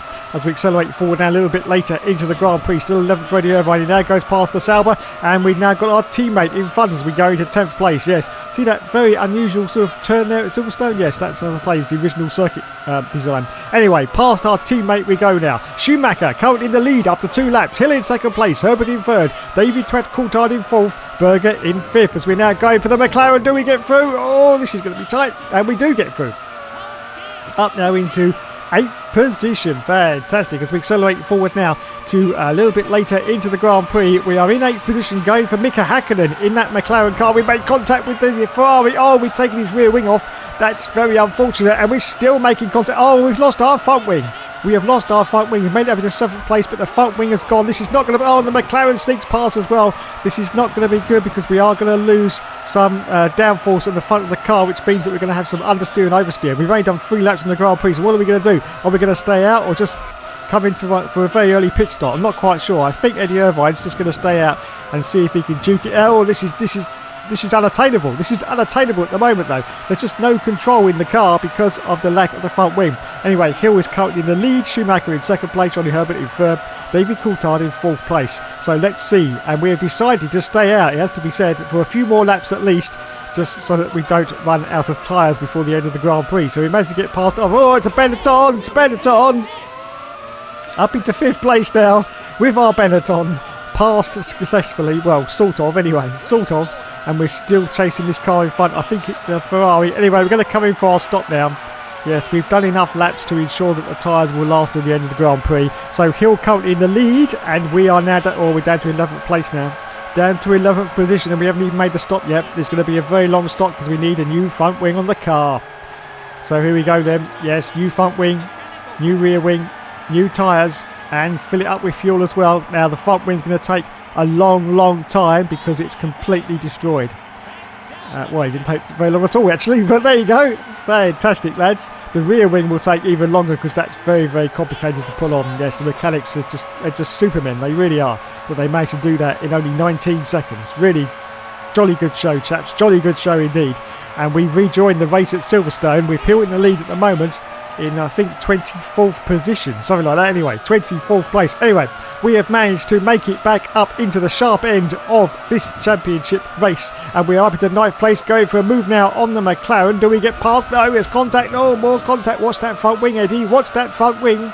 It's Mark Blundell in front of us in that McLaren. Mark Blundell. David Coulthard is now in the lead of the race and he's over a minute ahead. Yes, a minute ahead.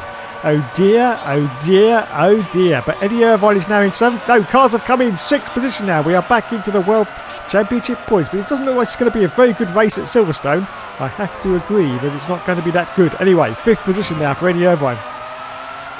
Still chasing. We've got our own teammate, I think, ahead of us. I think that's Rubens Barrichello. Yes, it is. So let's see if we can get past Ruby. And let's see if we can now, because there's the Ligier and there is Rubens Barrichello. We dive down the inside and get up into... Oh no, we binned it on the exit and we get contact from the Ferrari as well. Oh dear. Just 3 laps remain in the Grand Prix, but we've made it up into the sharp end of the points. Coulthard still in the lead. Herbert in 2nd, Barrichello in 3rd, Oliver's Penis in 4th, and it says we're in 5th, but I think we've got up a little bit higher than that. And John Alesi is currently in 6th position. Yes, here we are. We're in 4th position at the moment and still chasing our teammate, Rubens Barrichello. Let's all dive down the inside and manage to get past. Well done from Eddie Irvine there. And now we've got some back markers ahead of us. We've got the 40. Oh, they're going into the pits. Fantastic. So anyway, you can see now we have got a Benetton in front of us. I think that's Johnny Herbert as we dive down the inside of him. Oh, yes. Fantastic move there. Up now into 2nd position for Eddie Irvine. And here's the leader. Here is the leader. Who is it? Is it Twat Coulthard or is it Damon Hill? It's Twat Coulthard. So can we get past and take the lead of this Grand Prix at Silverstone? We're just about... No, we're not about to find out because it's the end of the race, I do believe. Yes, it is. So we finish in 2nd place. Yes, there's no actual lap counter on this game, so you don't know when the actual race is about to finish. So there you go then. We finished in 2nd place. David Coulthard finished in 3rd. And that means, we're still ahead. 41 points against 36 in the championship so far after 8 rounds. Pretty much halfway during the season now. And you can see we're in 3rd in the Constructors. So now it's time once again for the random track of choice. Where's it going to go now? It's Hockenheim. Yes, Hockenheim for the next Grand Prix. Fantastic. So yes, this is the old Hockenheim circuit, of course, before they made all the revisions and basically cut it down to pretty much nothing. This is the one with all the gorgeous straights, and it's quite possibly the best iteration of a Grand Prix circuit that you could ever have, as we go into 12th position at the moment for Eddie Irvine. Let's see if he can improve on that time. Hill's got a 1:56. And Irvine's going to cross the line at the moment. Is he going to improve on his time? I think he may do. And it's 2nd place. Wowzers be trousers. Well done there to Eddie Irvine. Well done indeed. So here's the starting grid then for round 9 at Hockenheim. In pole position it was Damon Hill. And in 2nd place it is indeedy Mr. McGreedy, Eddie Irvine in the Jordan Peugeot. 3rd for Schumacher. 4th for David Coulthard. In 5th place it's Gerhard Berger. 6th for our teammate Rubens Barrichello. Fantastic. Okay then, here we go then. The 5 lights are going to go out once more. We're going to say go, go, go. And it's... away we go. Another terrible start off the line for Eddie Irvine.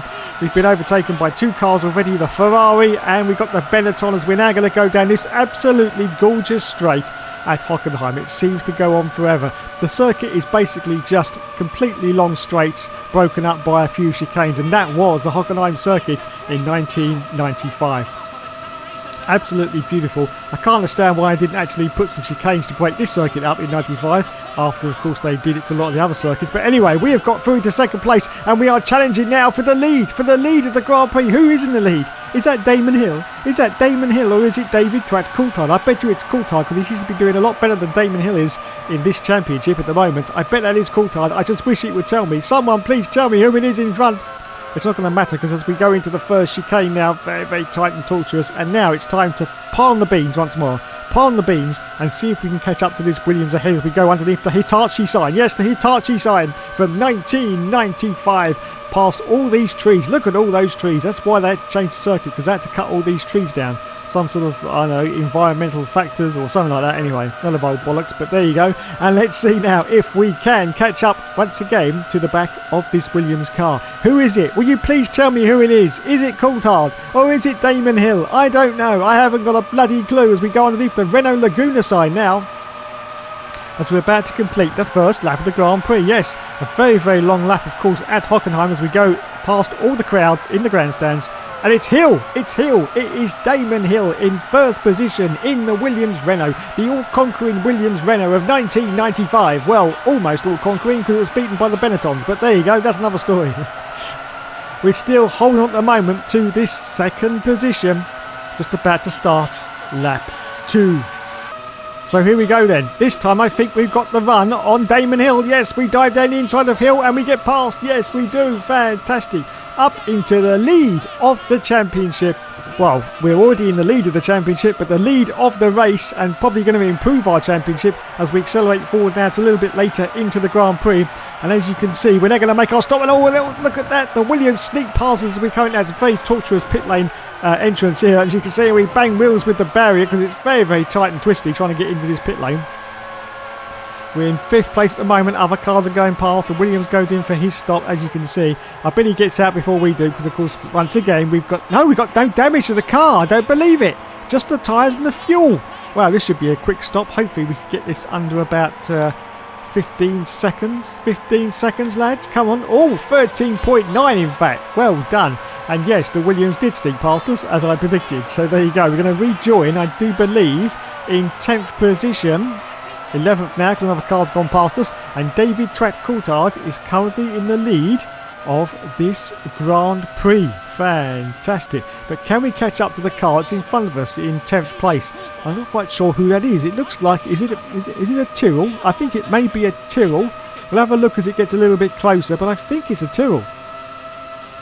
Or is it a Williams? I think it's actually a Williams. If it's a Williams, then it's Damon Hill. It's Damon Hill. Now, of course, this could be the race leader, which we're going to pass right now. Because, of course, if the other cars haven't stopped yet, then this is definitely for the lead of the Grand Prix. There is now a Tyrrell getting in the way of Damon Hill, but he sort of goes around the outside. We go down the inside as we're going to go into this very, very tight chicane, of course, with our own teammate now in front of us. And we get past Damon Hill, so that could be it. If all the cars stop in front of us, we have now taken over the lead of this Grand Prix after 4 laps with Coulthard still in the lead at the moment, and we're in 9th position. As we accelerate forward now, still in 9th place. I think some cars have come in, yes they have, so hopefully we might get back up into the sharp end. Are we going to get back into the points? No, it's still set. Yes we do, yes we do. Only 4 laps remain as well, as a Benetton seems to be coming out of the pits, and there's a Sauber, as Coulthard, it says, is still in the lead at the moment. Berger in 2nd, Hackett in 3rd, Schumacher in 4th, Herbert in 5th, and Heinz-Harald Frentzen in 6th position. But of course that's going to change now because we've just gone up into 3rd place at Hockenheim. As we accelerate forward now, look at this, we have got a Benetton in front of us. I think that may be Michael Schumacher as we now breeze past. So we're up into 2nd, so just the leader now to get past, just the leader, and I think it's David Coulthard. But can we catch him? Can we catch him? Well, there he is, and it is Coulthard, and we dive around the outside of David Coulthard with just 2 laps remaining in this Grand Prix. We managed to get past and get up into the lead as we now pass a footwork as well, just for good measure. Fan-bloody-tastic, has to be said. Absolutely fantastic performance from Eddie Irvine once again, up into the lead of the Grand Prix at Hockenheim. As we accelerate forward now, you can see we are almost getting more towards the end of the race. And oh no, the Williams gets past us of David Coulthard. Did you see that? He sneaked past us. We've got just, I think, 2 laps to go, but let's see if we can get past it. I think we can, because we seem to have a lot of horsepower going down this long straight. Look at this, yes!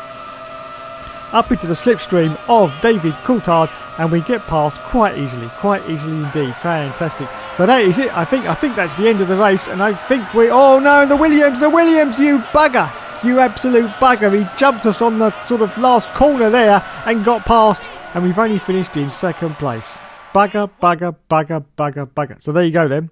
Coulthard won the race. Eddie Irvine was in 2nd position. So in the all-important championship, we can see that we are going to be... Yes! Still in the lead, but only by 1 point now over David Coulthard. He's really pulled his socks up and caught us. Fantastic, has to be said. Johnny Herbert in 3rd position, John Alesi in 4th place, Gerhard Berger in 5th, Mark Blundell in 6th position now. And in the Constructors' Championship, we are going to be in 3rd position. Wowzers.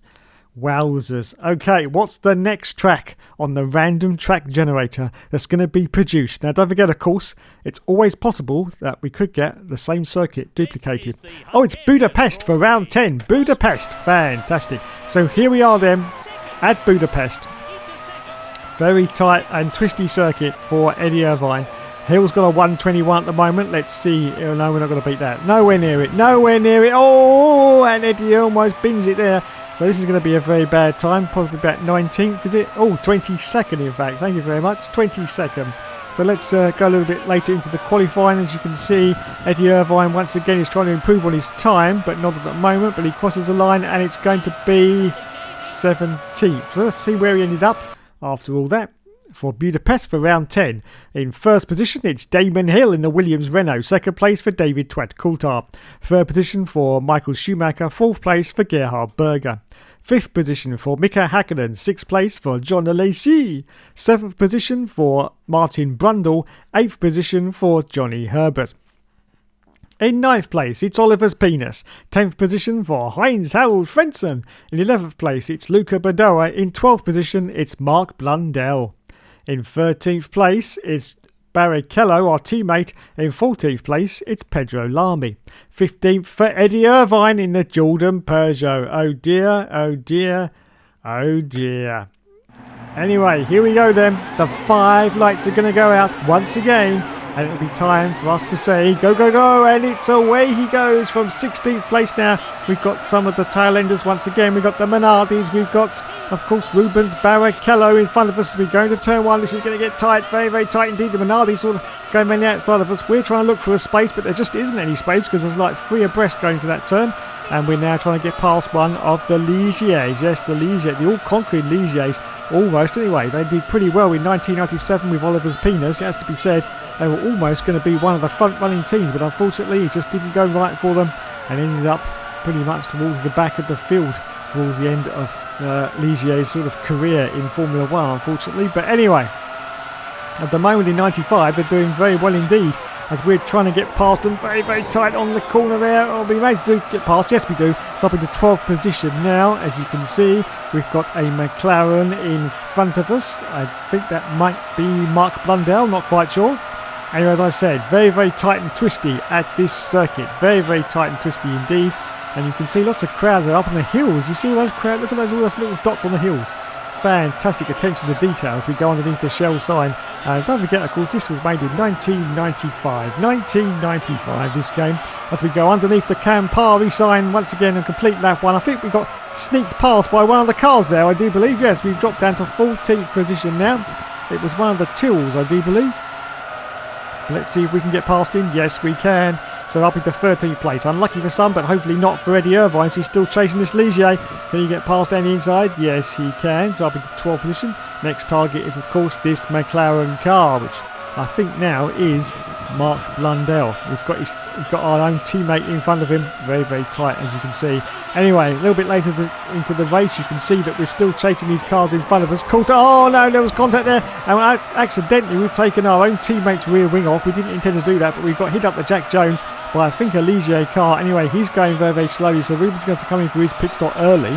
And we're now in 11th place and still fighting like crazy, trying to get past this McLaren car. But it's just not working at the moment. It's just not working at all.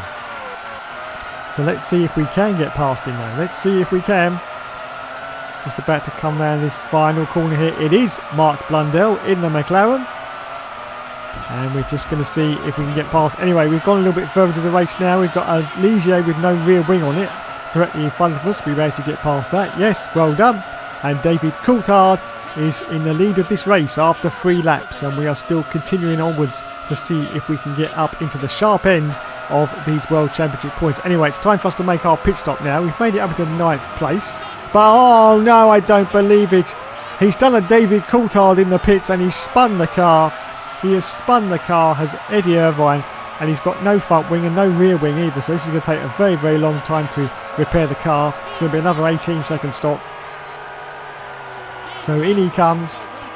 Yes. Full fuel to go in as well. We're already down. Oh dear, this is going to be disastrous. I don't even think we're going to get back into the points in this race. I don't think we are. So the fuel's gone in. Well done. The fuel's... Wait a minute. What's going on? What's going on? What? What's going on? No. Oh dear. Did the mechanics accidentally take some fuel out of that car? I didn't quite see that in time, but I think they may have done. Anyway, should be okay. Should be okay. Lots of fuel to the end. So it shouldn't be a problem. But it just looked... Oh no. And it looks like Eddie Irvine is not doing very well in this race. As we accelerate forward now to 9 laps completed. David Coulthard, as we go straight to the back of the Ligier, is currently in the lead. We're only in 12th place and still fighting like crazy to try and get back into the World Championship points. Some more cars have come in for their pits, so we're up now to 9th position. Coulthard still in the lead at the moment after 10 laps being completed. Anyway, a little bit later, we've managed to make it up into 7th place now. Still chasing these cars in front of us. We've got the Ligier, we've got our teammate once again, yes. And we've got a Ferrari as well. Yes, a Ferrari. Yes, a Ferrari in front. And we're in 7th place. Look, they're all over the place. A huge gaggle of cars. Just no room to try and get past them. But we will give it our all and see if we can get past them. Our own teammate is there directly in front of us. Can we get past him? I'm not so sure we can. I'm just not so sure. It's a very, very tight and twisty circuit, of course, so it's very, very difficult to try and get any positions, but we do get past our own teammate. And we've got a Williams in front. That's going to be Damon Hill, of course, because Coulthard's currently in the lead. Herbert in 2nd place. I'm not quite sure where everyone else is because it's not showing up on the screen. We are in 6th position now and trying to see if we can sneak past this Williams round the outside. Oh, contact with the Williams. But we do manage to get past. As more cars now are coming in for their pit stop. So we should end up in the sharp end of these points. Yes, 6th place now. We're on for 1 point at the moment. And with Coulthard now completing 12 laps and still being in the lead. Wowzers. Absolute wowzers. Anyway, we accelerate forward now to 13 laps being completed. We're going past the Ferrari, I do believe. Yes, we do. So we're up now to, I think, 5th place. Yes, 5th position. Next target, I think, is one of the Ligiers. I think it's a Ligier. As we accelerate forward now, we're up into 4th place and still chasing our McLaren now in front of us. Coulthard is 1 minute and 18 seconds up the road. That's absolutely incredible as our own teammate goes past us. Wowzers. Just cannot believe it. Yes, Rubens Barrichello has sneaked past us, so we dropped down to 5th position. This is not looking good at all, I have to say. Not looking good at all. And we've got more cars trying to get past us. Wowzers, me trousers. Anyway, as you can... Oh no, we've got a low fuel warning. A low fuel... Now, I thought during the pit stop that the team actually accidentally took some fuel out of the car. I'm not quite sure, but I think they did. And now we've got a low fuel warning. So we've got to see if we can make it to the end. We're trying to feather off the throttle to try and see if we can just... I mean, there's only a few more calls to go, so we should be... Oh no, we're not okay. We are out of fuel. I do not believe it. A fundamental mistake from the team there. Not enough fuel in the car, so we didn't finish the race. And Coulthard did. Not only that, he won it. Oh dear. Oh dear. Oh dear. So in the championship now, we have dropped down to 2nd place. Coulthard now takes over the lead. 56 against 47. Oh bugger. Oh bugger, bugger, bugger, bugger, bugger. So where is the random track generator going to take us now? It's Spa Frankie Champs for the next round of the championship, round 11 of 17. So out we go then at Spa, the gorgeous Spa Frankie Champs circuit. But you probably won't recognise this. This is the bus stop chicane, yes. Of course, changed in later designs of Spa, but still in for 1995. And let's see, Gerhard Berger's got a 2 minutes and 5 seconds time, and we're going to do, 2 minutes and 10. 16th position at the moment as we accelerate forward now to a little bit later qualifying. He's jumped over the chicane there as Eddie Irvine, but hopefully his time will have improved. Let's see if he's... Yes, I don't think he's going to. It's going to put him at the moment into 7th place. Fantastic. Let's have a look at the final scores and the doors then. See where we ended up at Spa Frankie Champs. So in pole position, it was Gerhard Berger. 2nd place for John Alesi. In 3rd place, it's Mika Hakkinen. 4th position for Johnny Herbert. 5th place goes to David Twat Coulthard. 6th position for Mark Blundell. And in 7th place, it's Eddie Irvine. Wowzers. 8th position for Damon Hill. 9th place for Oliver's Penis. 10th position for Martin Brundle. And in 11th place, it's Heinz Harold Frentzen.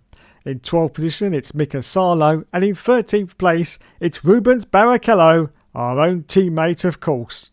Wowzers. Okay then, let's get to the race. It's time once again for the 5 lights to go out on the whole season on one game. Yes, as we say go, go, go, and it's away we go down to the first turn. This is going to get very, very tight indeed, but we managed to sort of drift around the outside, very, very tight, and we almost make contact with the barrier, but we get through up into the points already, 6th position, as we now go into the gorgeous Eau Rouge section. We dip down the hill, go up again through Radion. Here we go then, climbing up. You can really see the elevation change on this design of the circuit, which is great to see in 1995, it has to be said. And we're already up into 5th position and chasing the leaders. Yes, as the crowds in the grandstands to the left of us are going absolutely crazy. Look at the mountains in the background as well. It was just great to see these kind of graphics in 1995. We're chasing a McLaren and we're chasing a Williams as well, who's fighting with the said McLaren. And we're still holding on at the moment to this 5th place. Yes, 5th position. Braking very, very hard into this next section. Let's see if we can catch up to these leaders and maybe get past them. I don't remember those huge mountains off to the right hand side though at Spa. I really don't. Maybe they were there in 95, but I'm not too sure. As we go underneath the Shell Helix sign. Yes, there's some great signage, of course, in the 95 season. Look, there's McDonald's. There's just signs everywhere. Signs from the past, yes. Foster's, who remembers them? Yes. That's back when Australia was really popular. They had that bloke from Crocodile Dundee and everything, didn't they? What was his name? Paul Hogan, yeah. That's not a life, mate. And all that malarkey. Yeah, that was the days, wasn't it? Now Australia's a bit yeah. Bit isn't it, Australia? Anyway, still holding on to 5th position at the moment for Eddie Irvine, as we're about to complete the first lap. Mark Blundell's behind us in 6th place. And so we're going to see if we can get past this McLaren. That's got to be Mika Hakkinen then, surely. And yes, we do. Oh, no, we don't know because he has us off the bugger. Oh, no, there's contact. Absolute disaster at Spa. Oh, no, and we'd already lost the lead of the championship, and now we have lost a huge amount of positions. We now go to the bus stop chicane for the very, very first time at this circuit. We're down to 15th place, though. 15th position at the moment. This is not looking good whatsoever. So anyway, let's see if we can catch up to the... Oh, we made real contact there with that Benetton. I think that was Johnny Herbert. And we're going to climb back up through into Eau Rouge again as we accelerate forward now, trying to get past this Benetton, which we do. We're trying to get past our own teammate, which we do as well. So we're up into 12th position now, and we're chasing the Sauber and the Tyrrell as well. So up now into 10th position. Next target with only 7 laps remaining is the Ligier. We managed to get him as well. Well, we go straight to the back of the other Ligier, unfortunately. But we are up into 9th position now as we accelerate forward now. Still trying to get past this Ligier, do we? Yes, we do. So we're up into 8th position. Next target is, I think, a Tyrrell, or it may be a Williams. Very, very difficult to see, and you can see it is actually a Williams. We get past and we're going to sneak down the inside this Benetton as well. I think that was Johnny Herbert, so we are now up into the sharp end of the points. Yes, 6th position. As we once again go through the bus stop chicane and see if we can catch up to this McLaren, who is directly ahead of us. Here we go then, into Eau Rouge. Let's see if we can get past this McLaren. I don't think we're going to do it for Eau Rouge. We'll have to wait until we've climbed over the hill. Yes, so there we go. A little bit of contact with the McLaren there, but can we get past? Can we get past? Well, not at the moment, unfortunately. Anyway, a little bit later in the race, you can see that we are yet again trying to get past the McLaren. We do manage to do so, so we're up now into 5th position and chasing the other McLaren ahead of us now, who I think may be Mika Hakkinen. Anyway, John Alesi, as we go through the bus stop chicane once more, is currently in the lead in the Ferrari. Of course, the Ferraris did very, very well at Spa because it is a power circuit. And of course, they had that massive V12 engine in 1995 in the Ferrari. It was very, very heavy, but of course, on circuits when you could go flat out, it really didn't make much difference, and you could really power through the circuit. So there you go then, and we are trying. Oh, we make contact with the Williams, and we've lost some places, and we make contact with the Benetton, and we've lost even more places now. So down to 7th position. We're just out to the World Championship points. Anyway, I think it's going to be time for us to make our stop. Yes, in we come. We've got a Williams off to the right hand side. This could be very, very tight indeed. Oh, there's more contact and carnage in the pit stop. I don't believe it. More carnage in the pit stops. You can see that McLaren's right up our Jack Jones. Right up our Jack Jones as we come in for our stop. Oh dear. This is going to be another long stop. I think all the cars are going to go past us. There you go. Front wing, rear wing. It's all got to go on. It's all got to go on. Yeah, look, all the cars went past us there. Did you see that? This is going to be a 20-second stop, I think. At least. Oh, we're being held in the pits, so it's even longer than 20 seconds, but they won't let us out of the pits until it's clear. and we are going to rejoin in 18th position now. This is an absolute bloody disaster. Coulthard is in the lead, which is not good for our championship chances as we rejoin behind a Minardi going through into Eau Rouge.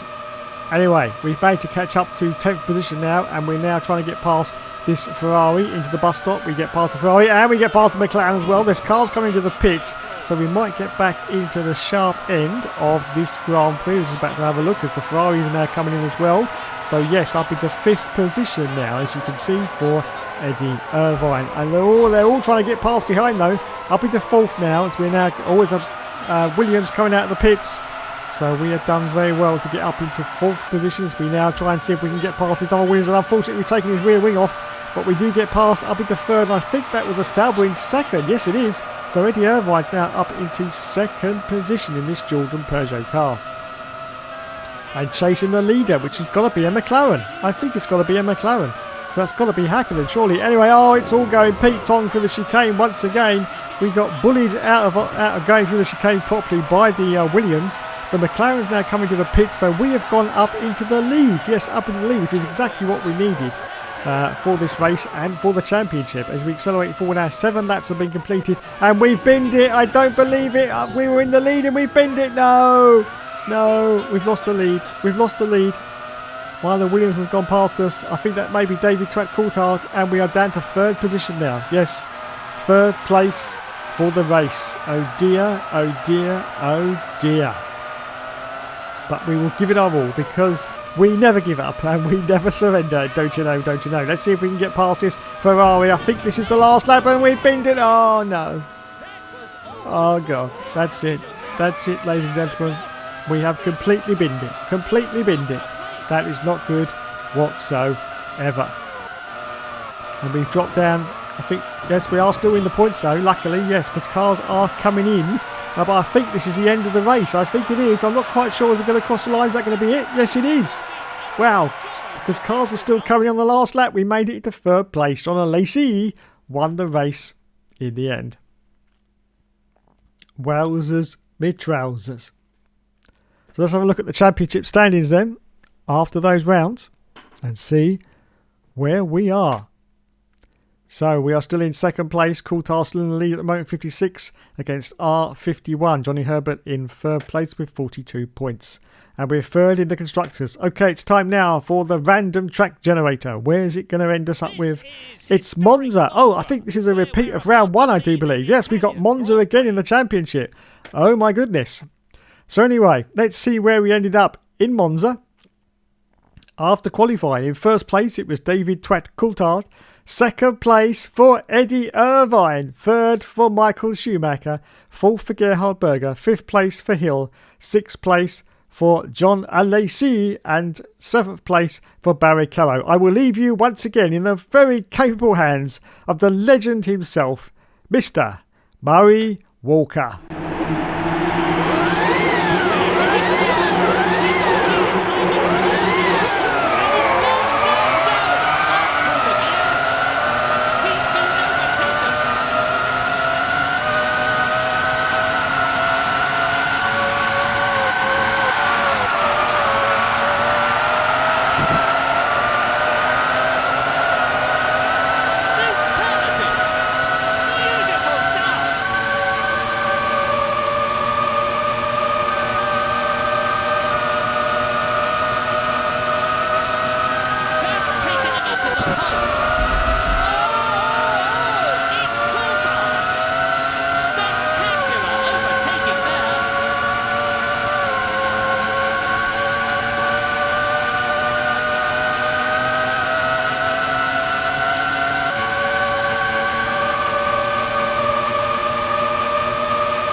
So there we go, another win for Eddie Irvine, John Alesi in second position, Damon Hill in third place. In the championship now, we are still in the lead, 61 points now ahead of David Coulthard on 56, Johnny Herbert in third place, and in the constructors we're in third position.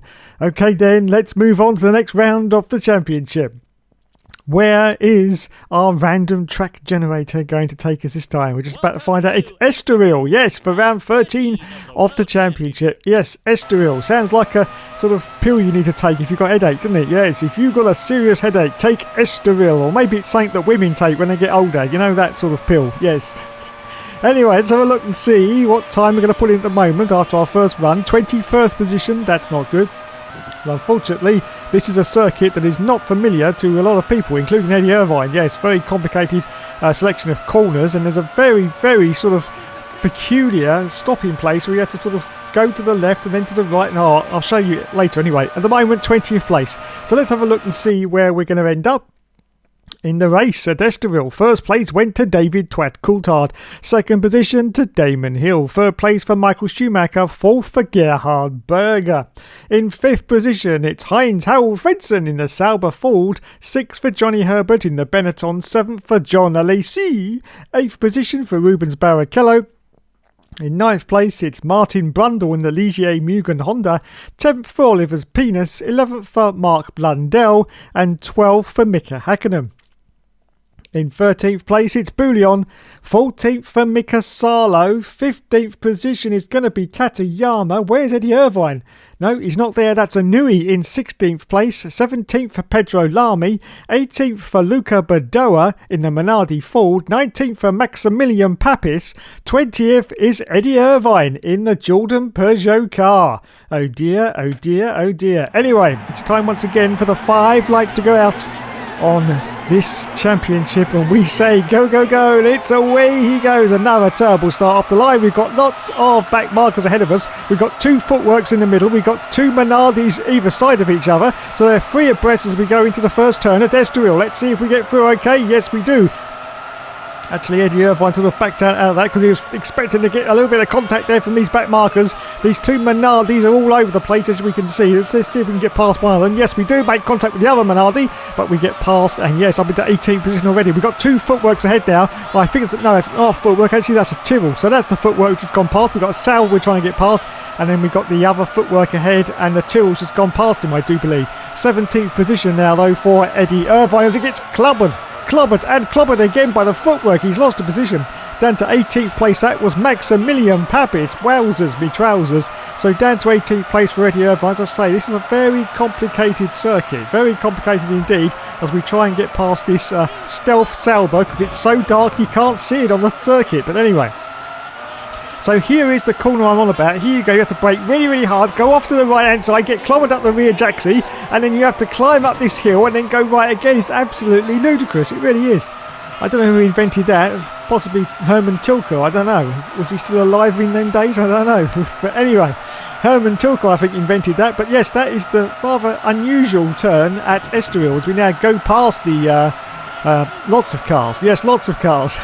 And past the Tyrrells as well. We're up into 13th place and now chasing the McLaren ahead of us. Yes, the beautiful livery of the McLaren 1995, and we've got a Ligier. We go past it. In fact, I think we're going to make 2 Ligiers. Oh no, not quite. And we get a bit of a contact from the other Ligier. Anyway, we got up into 11th place now. As we accelerate forward to a little bit later in the race, you can see still in 11th place, still trying to get past this Ligier, which we now do. So now we're up into 10th position. Michael Schumacher currently in the lead after 2 laps. Damon Hill in second place, Gerhard Berger in third, Coulthard in 4th position, Alesi in 5th. We're still holding on to 10th now. So let's see if we can get past this McLaren car. Well, at the moment we can't, but we've just gone through that horrible chicane once again, and this time we're going to dive down the inside of the McLaren, so we're now into single figures, 9th position, and our teammate now, Rubens Barrichello, is ahead. Schumacher's still in the lead at the moment, Hill in second, Berger in third, David Coulthard in 4th, as we're now going to see if we can get past our teammate. Do we get past? Yes, we do. Fantastic. And now we've got the Sauber. That's got to be Heinz Harold Frentzen.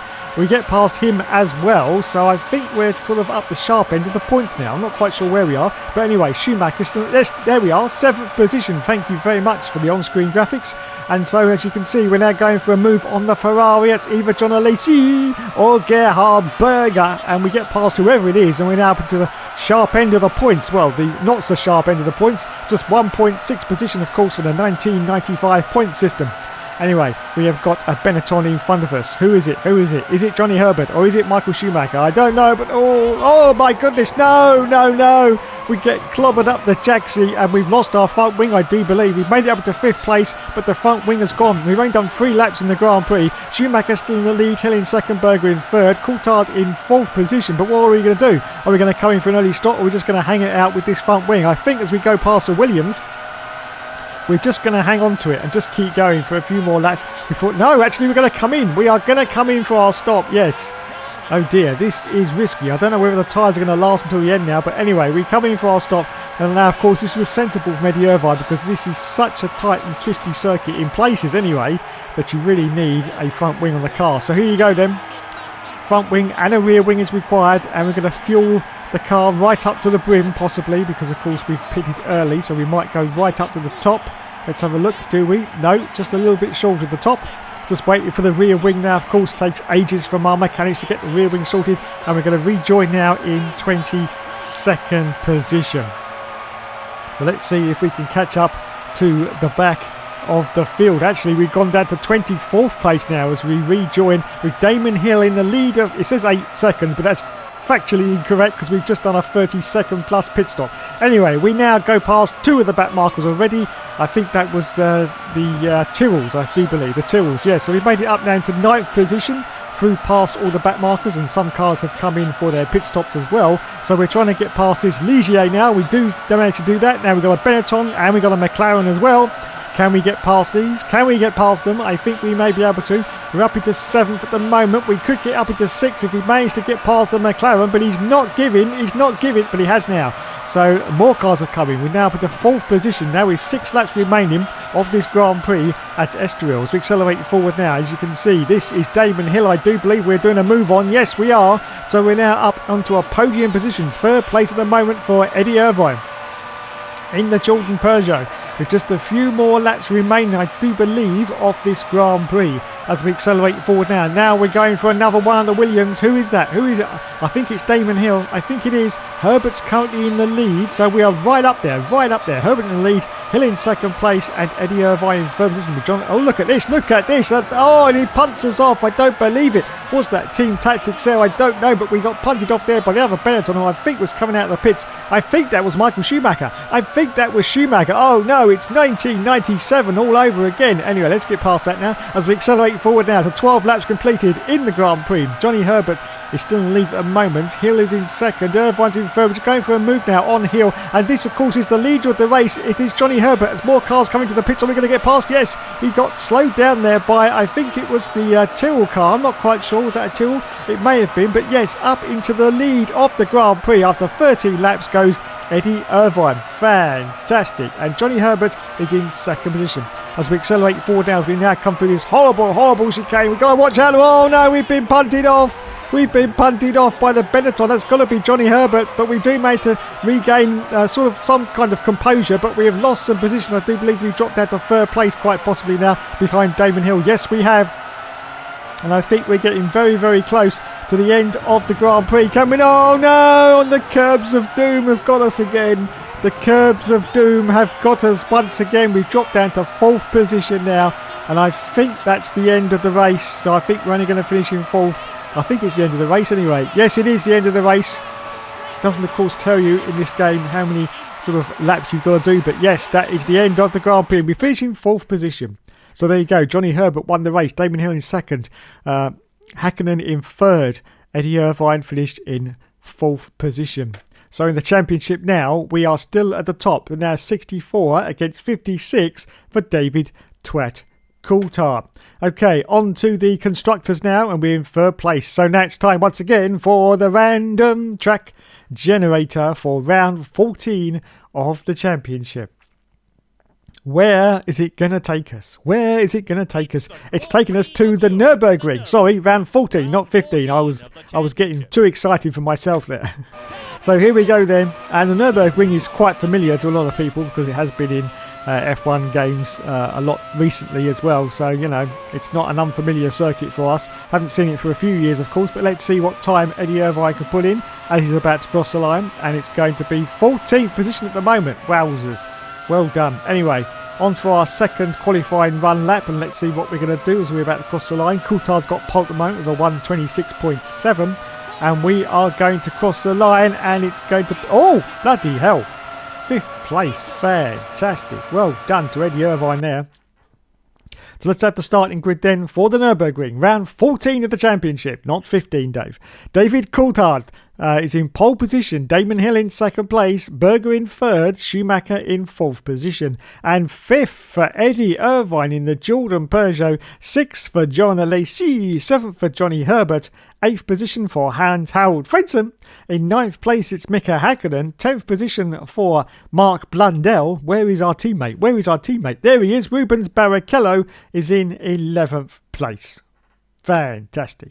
So once again, it's time for the 5 lights to go out on this whole championship season on F1, the original Formula 1 game. And we say go, go, go. Another terrible start off the line. Now, of course, as we go down here, you've got a really, really tight right-hander, which you've got to be very, very careful of. You've got to brake to the left and then sort of sweep the car across and manage to get through. Yes, we do manage to get through, and we are still in the World Championship points. But look at the leaders. Look, they have certainly cleared off already, as you can see. We've got a Ferrari who's going to be our first car of contact, I do believe. That's possibly Gerhard Berger, because he seems to be performing a little bit worse than John Alesi in this championship. So we're going to see if we can get past Berger and maybe get up into 5th position. Let's have a look. John Alesi. Oh, it's John Alesi actually, not Gerhard Berger who's in 5th place. Wowzers, that is unusual.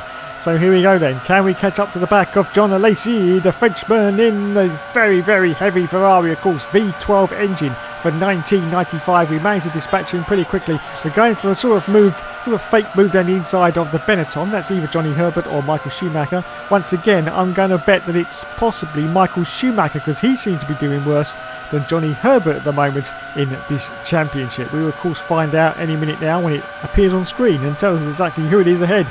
But as you can see, it's a little bit of contact as we're about to complete the first lap of this Grand Prix at the Nürburgring.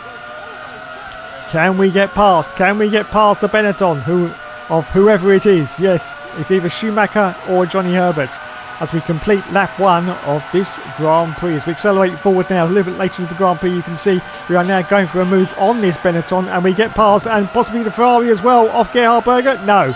So we managed to stay in 4th position at the moment. We've got 2 Williams, I do believe, just ahead as well. They're very difficult to see because they look very much like the Tyrrell from a distance as we get punted up the arse by the Benetton. But look at this, we do the switchback manoeuvre on him and try and get the place back, but it doesn't quite manage to pull off. And I think we're going to see if we can sneak down the inside. The Ferrari's all over the place just in front of us, as you can see. And look at this, look at this. We got some real excitement for you now. We're going to see if we can steam it down the inside of this Williams as well and do a...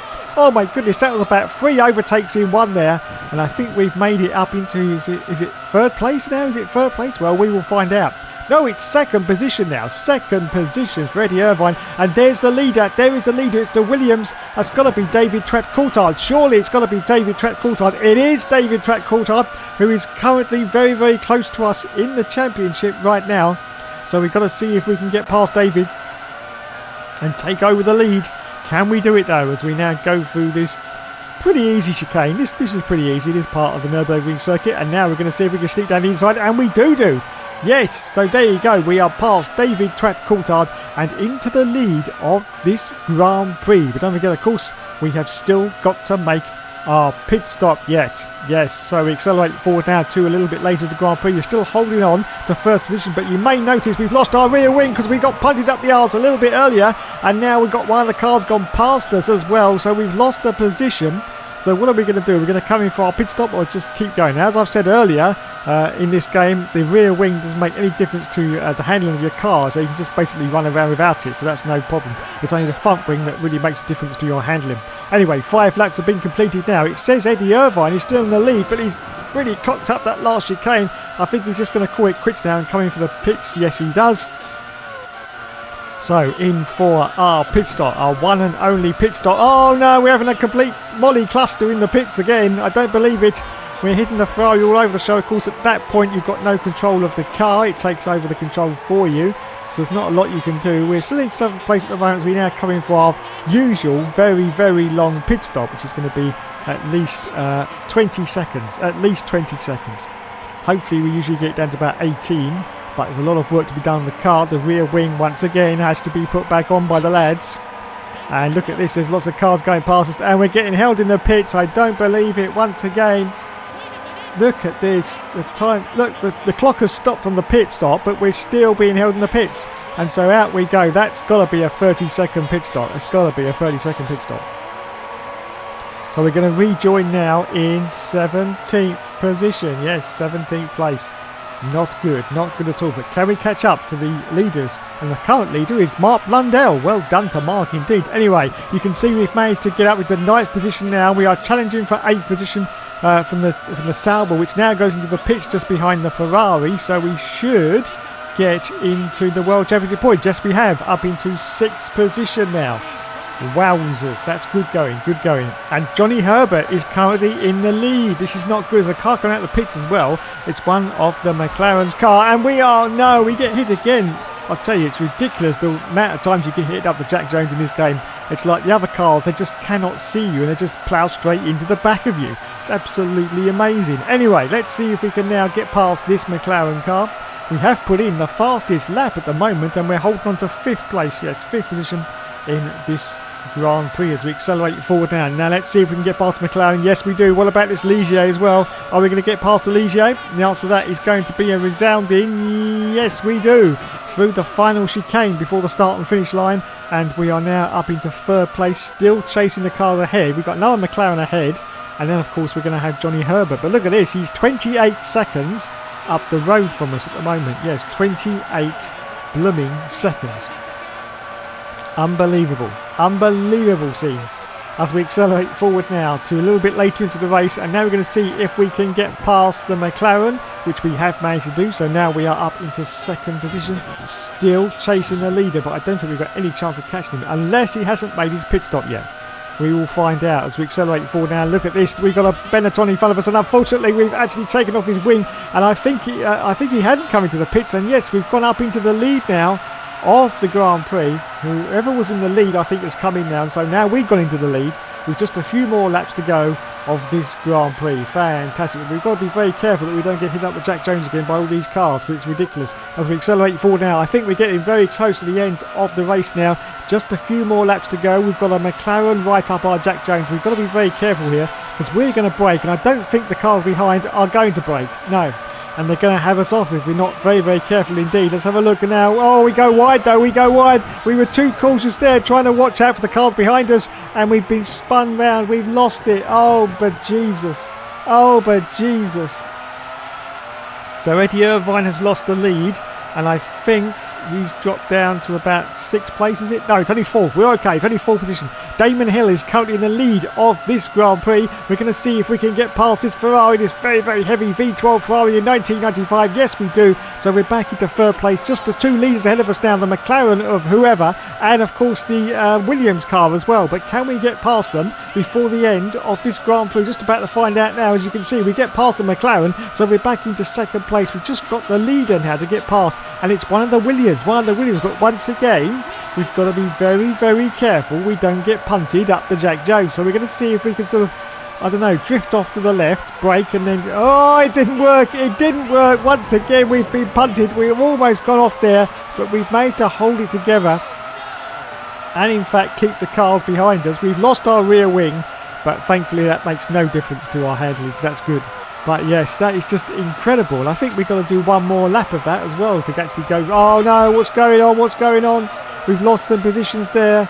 I don't think Eddie Irvine's very happy with the car handling at the moment. It doesn't seem to be very good. He's lost 2 positions down to 4th place now. Damon Hill still in the lead, and we're struggling. We are definitely struggling. You can see that the handling is just not good. Even though we've got a front wing on the car, it may be one of those situations where the game thinks that there is no front wing, and oh no, we've lost it.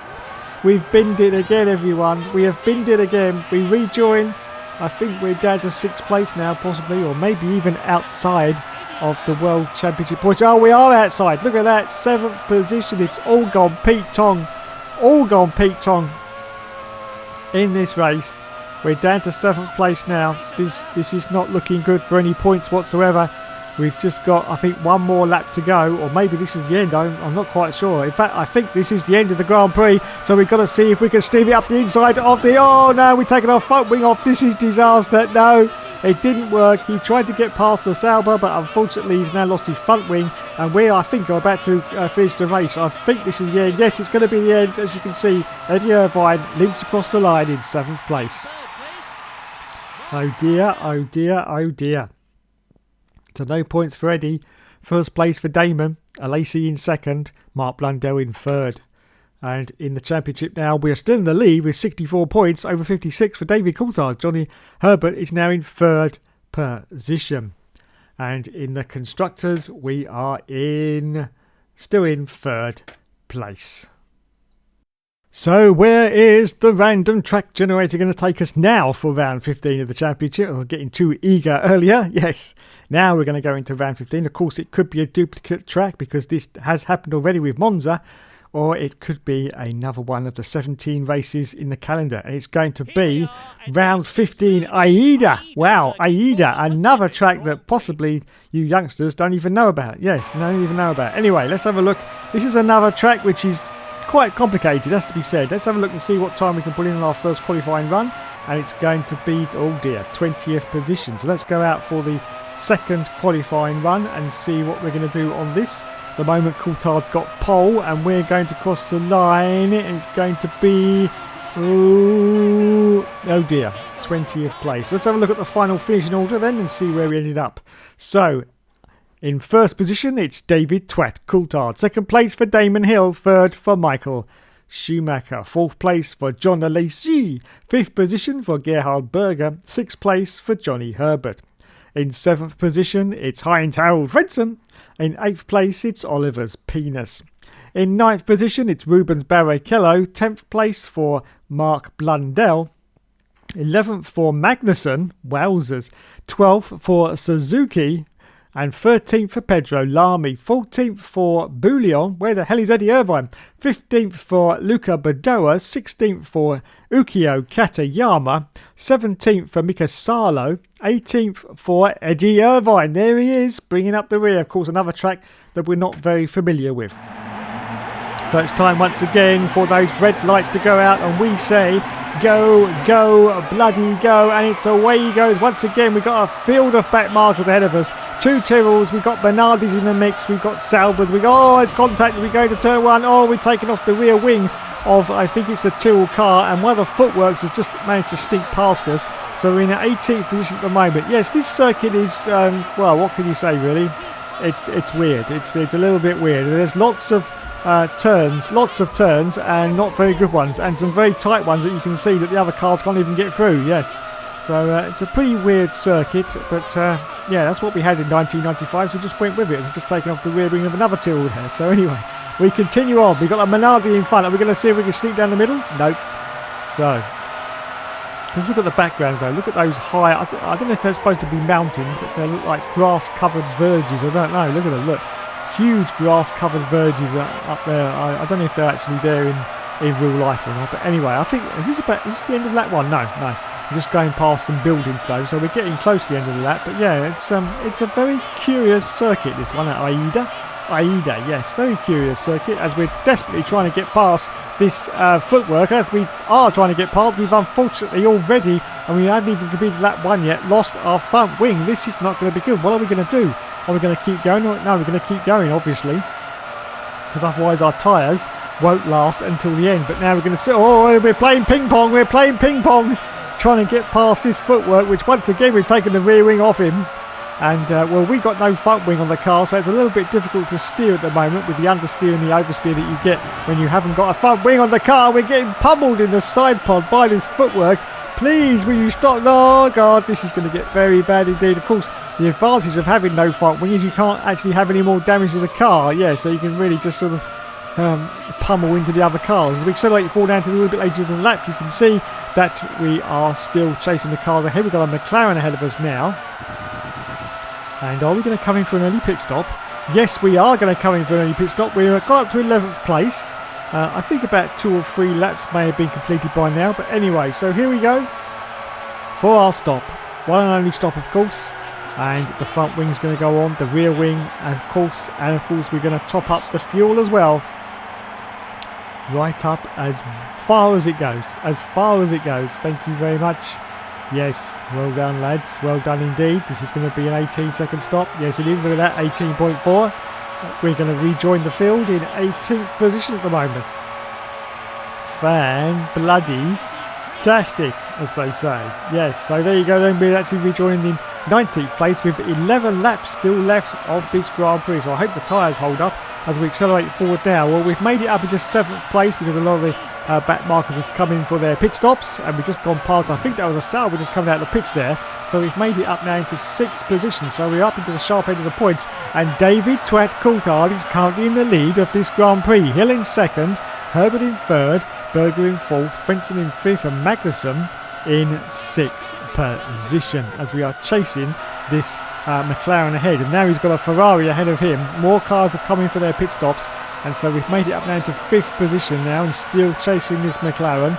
We've got a Ferrari just off to the left. They're going to make a little bit of contact. No, they're okay. They're fine going through there, and we're still trying to get past. Now, can we, after 12 laps being completed, with Hill now in the lead, Herbert's in 2nd. What's happened to Coulthard?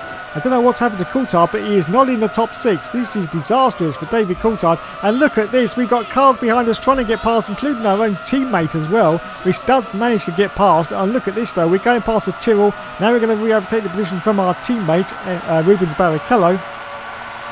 So we're up now to 6th position, but this is not a good Grand Prix so far. There's only a few more laps to go, and we're only just in the tail end of the World Championship points.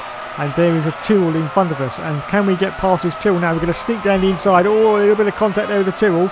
But I think that's made us up into 5th position now. Still chasing the McLaren. All we ever seem to do is chase the McLarens. I tell you, it's ridiculous. It really is. But yes, there seems to be a lot of McLarens in this game. But there you go then. 5th position at the moment for Eddie Irvine. Now we're going to see if we can go for a move on the McLaren. Yes, we do. Up into 4th place. He's actually lost his rear wings. He's made a little bit of contact with us, I do believe, earlier on in the lap.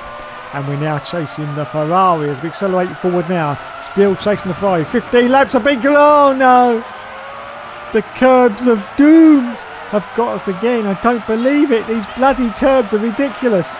Anyone who moans about current F1 games and the curbs like F1 2021, go back and play this game and you'll know exactly what lethal curbs are like, because it is really ridiculous. It really is how lethal the curbs are in this game. Just a tiny little bit of contact and you spin round like a top. You really do. You really do spin round like a top. Anyway, 6th position at the moment. Just got past the Tyrrell, I do believe, up into 5th place now for Eddie Irvine. And I think we've got just one more lap to go. Or in fact, this may be the last lap. Hill is in the lead at the moment. I don't know where David Coulthard is. I think he's actually still out of the top 6 as we're trying to get past this Tyrrell car. Can we get past though? Can we get past? Yes, we can. So up now into 4th position. Our next target is the Ferrari of either Gerhard Berger or John Alesi. Yes, John Alesi. He's French, don't you know? Don't you know? Anyway, he's overtaken the McLaren. We've just overtaken the McLaren as well. So I think we've gone up now into 4th position, is it? Yes, 4th place. And I think that's the end of the race. I think we are just about to cross the line. Let's have a look. And we get past the Ferrari as well. Yes. Oh, fantastic. Look at that. 3rd place on the line. Damon Hill won the race. Johnny Herbert finishing 2nd. And no, I had no idea where Coulthard was, but he wasn't in the top 10. So in the championship now, we are still in the lead, 68 to 61 now over Johnny Herbert. David Coulthard's dropped down to 3rd place. In the constructors, we're still in 3rd position. So here we go then for round 16, the penultimate round of the championship. What track is the random track generator going to generate for us now? Oh, is it going to be a good one or is it going to be a bad one? We're just about to find out. I'm so excited. So excited. It's Suzuka. Oh, for round 16 of the championship. Not that excited then. Yes, not that excited. So here we go then, going through the 130R section at Suzuka. As you can see, this is a track that's very, very familiar by everyone because it's still being used today. And this track variation isn't really that much different from the one that they're using right now. I think apart from that bit there is a little bit different. Anyway, let's have a look and see where we're going to end up after the first qualifying run, and it's 17th position. Oh dear. So anyway, a little bit later into the qualifying run, you can see that we are desperately trying to improve on 17th. Schumacher's got pole at the moment with a 154. Well, we're not going to beat that, but we are going to get the car up into 13th position. 13th place. So let's have a look at the starting grid then for round 16 at Suzuka. In pole position, it's Michael Schumacher. Second place for John Alesi. Third position for Mika Häkkinen. In fourth place, it's Damon Hill. Fifth place for Gerhard Berger. Sixth position for David Twat Coulthard. And in seventh place, it's Eddie Irvine. Eighth position for Heinz-Harald Frentzen. Ninth place for Johnny Herbert. In 10th place, it's our teammate Rubens Barrichello. So here we go then for the penultimate round of the championship, starting from 7th position in the end. And it's time to say go, go, go, and it's away he goes. And another terrible start from the line for Eddie Irvine. As we've now got this Sauber trying to get past, but I think we're going to be okay as we go into turn 1. As you can see, this is pretty much standard Japan. Yes, lots and lots of heavy braking zones, and you've got a sweep left and sweep right. So it's classic Japan circuit. In fact, there are a few alterations I think on this circuit between that and the one they're using today, but not a lot.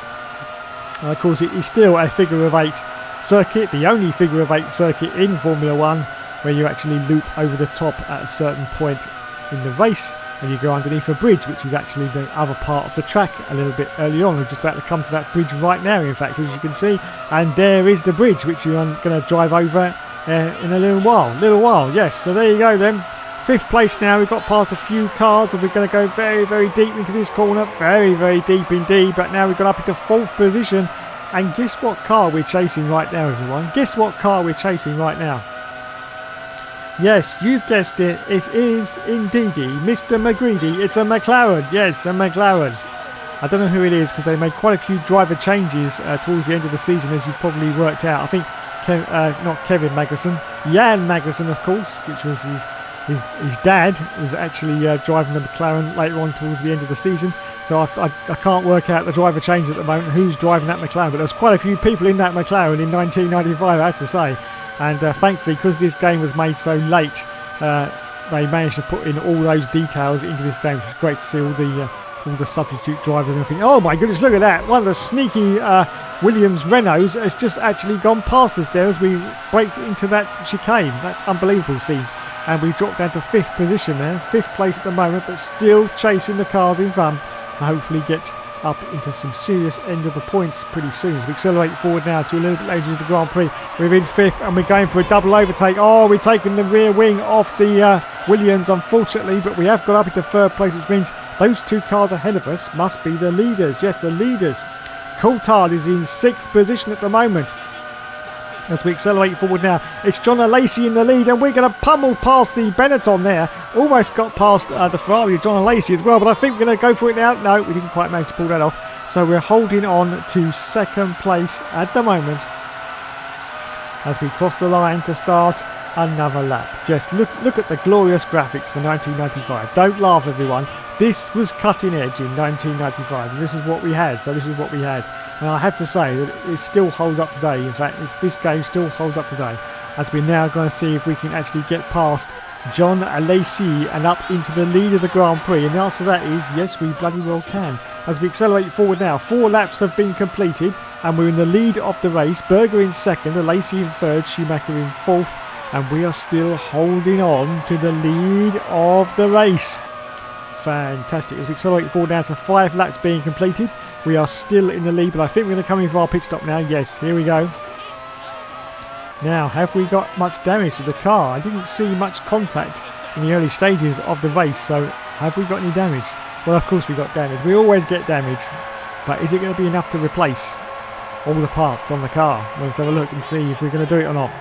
And, oh, No, we still went for the front wing because it's always best if you're going for a pit stop to get everything repaired back to 100%, because you never know, you could come out of the pits and plough straight into a car and lose your wing straight away.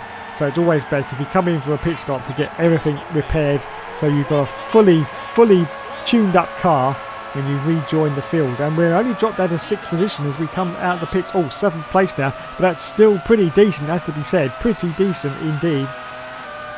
As we accelerate forward now, we're now going for a move on, I think there's a Sauber car, yes it is, up into 6th. Now we're going for the Benetton as well. Can we get past? No, we can't, but 2 of the cars have come in. That was a Benetton and a Williams car, so that is absolutely fantastic. We're going to get back into the sharp end of the points, I do believe. Berger's currently in the lead after 7 laps. Look at the 2 cars coming in, and we are now going to be in, I don't know where we are going to be in. We're going to be in, we're going to see in a minute if it ever comes up on the screen. No, it's not going to come up on the screen. Unbelievable. Yes, there it is. 4th position for Eddie Irvine. As we accelerate forward now to the last lap of the Grand Prix, everyone. This is the last lap. We are still holding on to 4th place, and there are the 3 leaders. So we are going to desperately try and get past. Oh, we get past 2 of them already. Look at that. What a fantastic move there from Eddie Irvine. Straight past 2 of the leaders. We've now just got the Ferrari. Is that Gerhard Berger or is that John Alesi? I'm not quite sure. But whoever it is, we are trying to get past them now and get up into the lead of this race. Now we're going to go down a minute through the 130R section. This is going to be our last opportunity to try and get past, and it is Gerhard Berger who's currently in the lead in the Ferrari car, which is a little bit unrealistic because this is a very twisty circuit and didn't actually suit the Ferrari cars. But in this game, he's in the lead, so we've got to go with it. Now let's see if we can now pummel. I don't think we are though. Look at the speed he's got down the straight there into 130R. I don't think we're going to get past him. I really don't. And I don't know though. I think Eddie's going to go for it. Yes, he is. Round the outside. Yes, he's done it. Up into the lead. But can he break in time? No, he can't. Oh, he's binned it. I don't believe it. He's on the gravel. I think Gerhard Berger gets past. Yes, he does. But Eddie Irvine managed to hold on to 2nd place. I do believe he's about to cross the line. Yes, 2nd position for Eddie Irvine as we cross the line just about now. Wowzers. That was close. So Gerhard Berger did indeed win the race. Eddie Irvine in 2nd, Johnny Herbert in 3rd, Damon Hill in 4th, Mark Blundell in 5th position. Taki Inui in 6th. So we are now in the championship at 74 points over 65 as we go into the final round. Now, if Johnny Herbert wins the race, whatever race it's going to be, and Eddie Irvine scores no points, Johnny Herbert will win the championship. Yes, if my maths is correct. Yes, it'll be 75 and we'll have nothing. So, yes. Jolly good show. So here we go then, on to the final round of the championship, round 17. Now, technically, it should be Adelaide in Australia, but is it going to be Adelaide or is it going to randomly give us another circuit for the final round? Let's have a look, and it's Adelaide for the final round of the championship. We go to Australia and put another shrimp on the barbie for the final Grand Prix of this whole season on every F1 game. Let's have a look and see what first qualifying run we're going to put in. Oh, it's pretty terrible. 23rd position at the moment. That's not good. And let's have a look now after the 2nd qualifying run, and it's going to put us in where's the line? There's the line, and it's 21st place. Oh dear, oh dear, oh dear. Anyway, let's have a look at the final scores on the doors then for the final round at Adelaide. First place went to Damon Hill. 2nd place for David Twat Coulthard. 3rd position for Michael Schumacher. In 4th place, it's Gerhard Berger. In 5th place, it's John Alesi. In 6th position, it's Heinz Harald Frentzen. 7th place for Rubens Barrichello. 8th place for Johnny Herbert. 9th position for Mark Blundell. 10th place for Martin Blundell. In 11th position, it's Oliver's Plainus. In 12th place, it's Jarno Morbidelli. In 13th place, it's Mika Salo. In 14th place, it's Luca Badoa. In 15th place, it's Katayama. 16th place for Pedro Lamy. 17th place for Carl Wendlinger. In 18th place, it's Take Inui. 19th place for Moreno. 20th position for Pedro Diniz. And 21st for Eddie Irvine. Fantastic. So here we go then for the final round of the championship, starting from 21st position at Adelaide. The lights go out and we say go, go, go. Oh, we've got some real excitement for you now as Eddie Irvine already gets past both the 40 cars going into the first turn at Adelaide. And we got some, oh, and he's binned it. He's absolutely binned it already after just one corner, and Eddie Irvine is now down to 24th position, which unfortunately in this game is plumb last. And we're trying to get past the 40s, but they've slowed down horribly now, Now this track was tight, it was twisty, it was very, very dirty and dusty as well at Adelaide. It really was. You can see that by the track surface. It's very, very dusty. And they actually replicated that in the game. And in certain parts you can actually hear your car rumbling over the bits of dust, which is absolutely fantastic. To actually put that detail into a game made in 1995 is pretty impressive. Yes, you can actually feel yourself going over the bits of dust. It makes a sort of rumbling, vibrationing noise. Unfortunately, no vibrations in this game because this was before the vibration controller came out. But yes, you can actually sort of feel the sort of dust as you're going over it. It was brilliant, it really was. Now I'm going to stop talking about bits of dust and carry on with the race as we've managed to get up now into 17th position behind one of the Tyrrell cars. Now let's see if we can get past and possibly get up to the serious end of the points, because we need to. We really do need to make sure that Johnny Herbert doesn't sneak off with the championship. Yes, which would be pretty disastrous after doing 16 rounds. Yes, anyway, we get past the Tyrrell. We're now going past the Sauber. We got one of the Minardis in that horrible white and green livery of 1995, and right now to 14th position. Next target is another Tyrrell in the blue and white colours, trying to be a Williams, I do believe, was the Tyrrell in 1995, but didn't quite manage to pull it off. It's got some kind of sponsorship on the side cowling. I'm not quite sure. Does it say Nokia or something? Was it sponsored by Nokia in 1995? I'm not quite sure. Anyway, still 14th position at the moment for Eddie Irvine. Now there's a footwork just in front of this Tyrrell as we dive down inside of both the cars. Look at that fantastic manoeuvre from Eddie Irvine. The swerve there.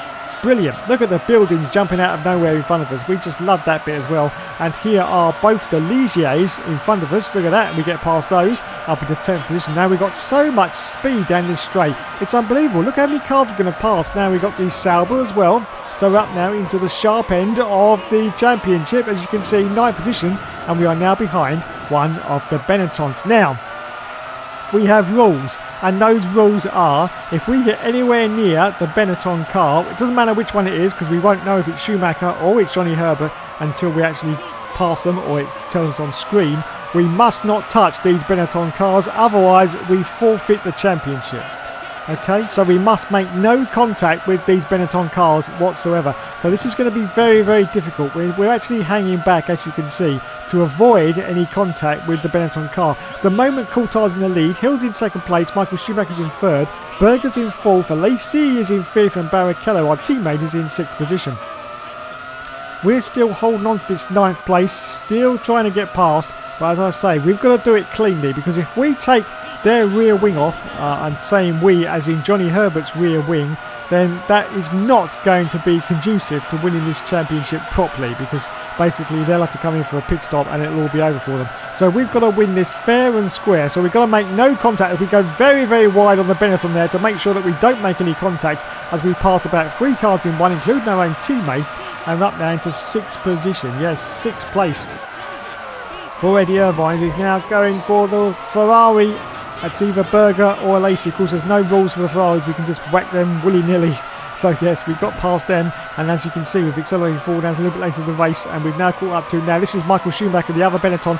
Once again, we must make no contact with them, and we haven't done, so that's good. And up now to 4th position. Yes, 4th place in the race at Adelaide. As we accelerate forward now to a little bit further into the race, we're now going for the other Ferrari. And we dive down inside, so up into the serious end of the points now, 3rd position, and chasing both these Williams Renaults of 1995. The all-conquering Williams Renault, apart from the fact they got beaten by Benetton. But apart from that, they would have been world champions in 1995 because the car was perfect. Anyway, in for our one and only stop at Adelaide, which unfortunately in 1995 was the very last time that they went to Adelaide. Yes. So there you go then, front wing goes on, rear wing goes on, fuel goes right up to the top. There is quite a few laps on this circuit, I do believe. Yes, even for a 20% race. And it's going to be another 18 second stop. Look at that. 18 seconds on the button. On the button. Fantastic. And we rejoin now in 15th place. But more importantly than that, where is Johnny Herbert, who could win this race with 10 laps remaining at Adelaide? As we accelerate forward now, as you can see, Coulthard is in the lead as we go past one of the Ferrari cars. So we're up into 6th place now. Coulthard's 43 seconds up the road from us. But where is Johnny Herbert? As we're about to pass some more cars now. We've got a Ligier. We've got a Ligier in front of us. I think that's a Ligier. Yes, it is. Who is in front of the Ligier? I'm not quite sure. But look at the speed we've got as we try and dive in. Oh no, we've got a Benetton in front. Don't forget everyone, we must not make contact with the Benetton whatsoever. So once again, we've got to be really, really careful as we're up into 5th place now. So we're in the World Championship points, so that's good. So at the moment, we're still going to be World Champion because we've got some points. If we're outside of it, of course, Johnny Herbert could sneak it away from us. Cars have come in now. And we're up into 3rd position. So can we get past cleanly this Benetton? Coulthard's in the lead. That's Johnny Herbert. That is Johnny Herbert in 2nd position. So that is the car. Oh no, we get overtaken by the Ligier. It's unbelievable. Of course, we were slowing down to make sure that we didn't actually hit the Benetton, and the Ligier just goes straight in front of us and gets past us. So we've dropped the position down to 4th place now. So as we accelerate forward down a little bit later in the race, you can see we're now going to see if we can get past this Ligier. And he's been hit up the Jack Jones by a Ferrari. Unbelievable scenes. We've got our teammate now. We're going to see if we can sneak past Ruby. Thank you, Ruby. Well done indeed. And we've still got to be careful again that we don't get anywhere near this Benetton. Or is he going to come in for a pit stop? That's the question. That is the question, everyone. As we're about to come, there's a car coming. Was that Benetton? No, I think that's the footwork, I think. Yes, the Benetton's still there. There's Johnny Herbert. He's got a footwork in front of him. Coulthard's still in the lead at the moment. I don't know whether Coulthard's coming yet, but anyway. And there's the footwork. And Johnny Herbert gets past the 40 Ford, I should say. 40 Ford, yes, almost got my footworks and 40s mixed up there. As we accelerate forward now, I'm getting tickled in the back end by a Ferrari there. Did you see that? But I did manage to get past the Benetton of Johnny Herbert, which means we're up into 2nd place, which means at this precise moment in time, we are the world champion. Oh, God. I spoke too soon. We've binned it. We've binned it. We've lost positions. We're down to 5th, but we are still in the World Championship points. The all-important World Championship points. As we accelerate forward now, you can see we've made it up to 4th, and once again, we've got another Benetton in front of us. Who is it? Who is it? I'm not quite sure.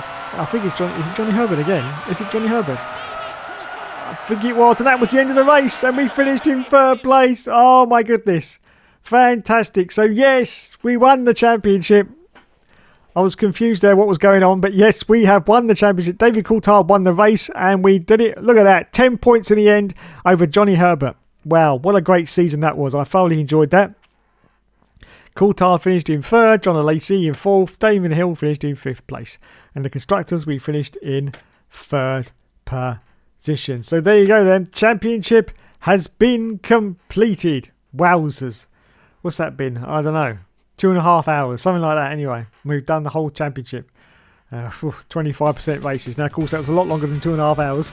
But here we go on to the top step of the podium, I do believe. Yes, this is the little cutscene you get when you've actually finished the championship and indeed won the championship.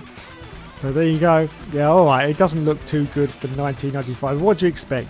There you are. Congratulations. You are the new world champion. Thank you very much, sir. Thank you very much indeed. So in the scoreboard, we finished in 3rd place with 78 points there. David Coulthard's on 90 and Damon Hill on 80. So there you go. We have a few more points to get there. Anyway, if you've managed to make it to the end of this video, then you are a legend and slightly mad. Thanks so much for watching, everyone. Yes, of course, there will be more later from the whole season on every F1 game. Good night.